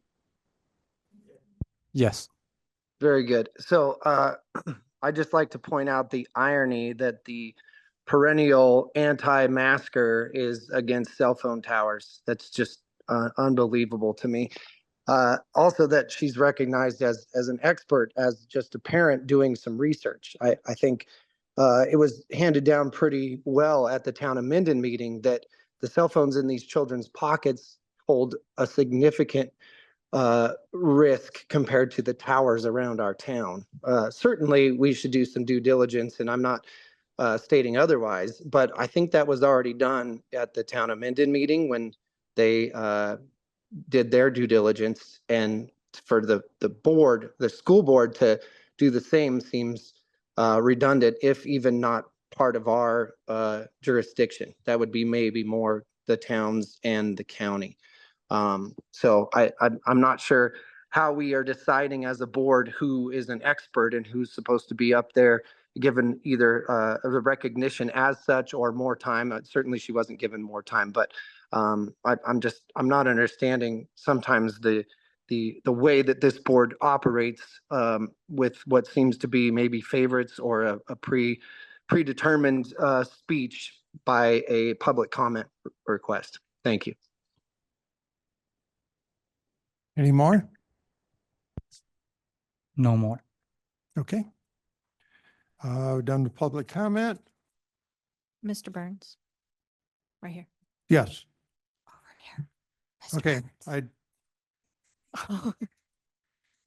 I know he's.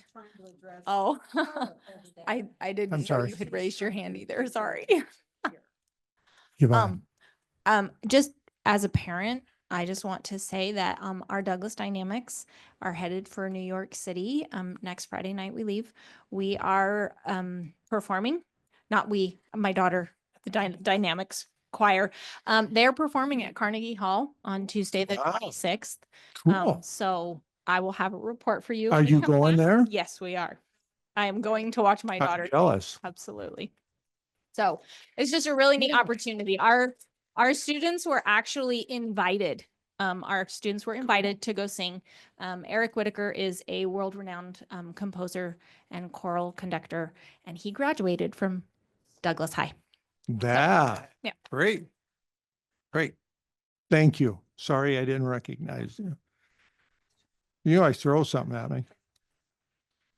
Anyone else? Okay.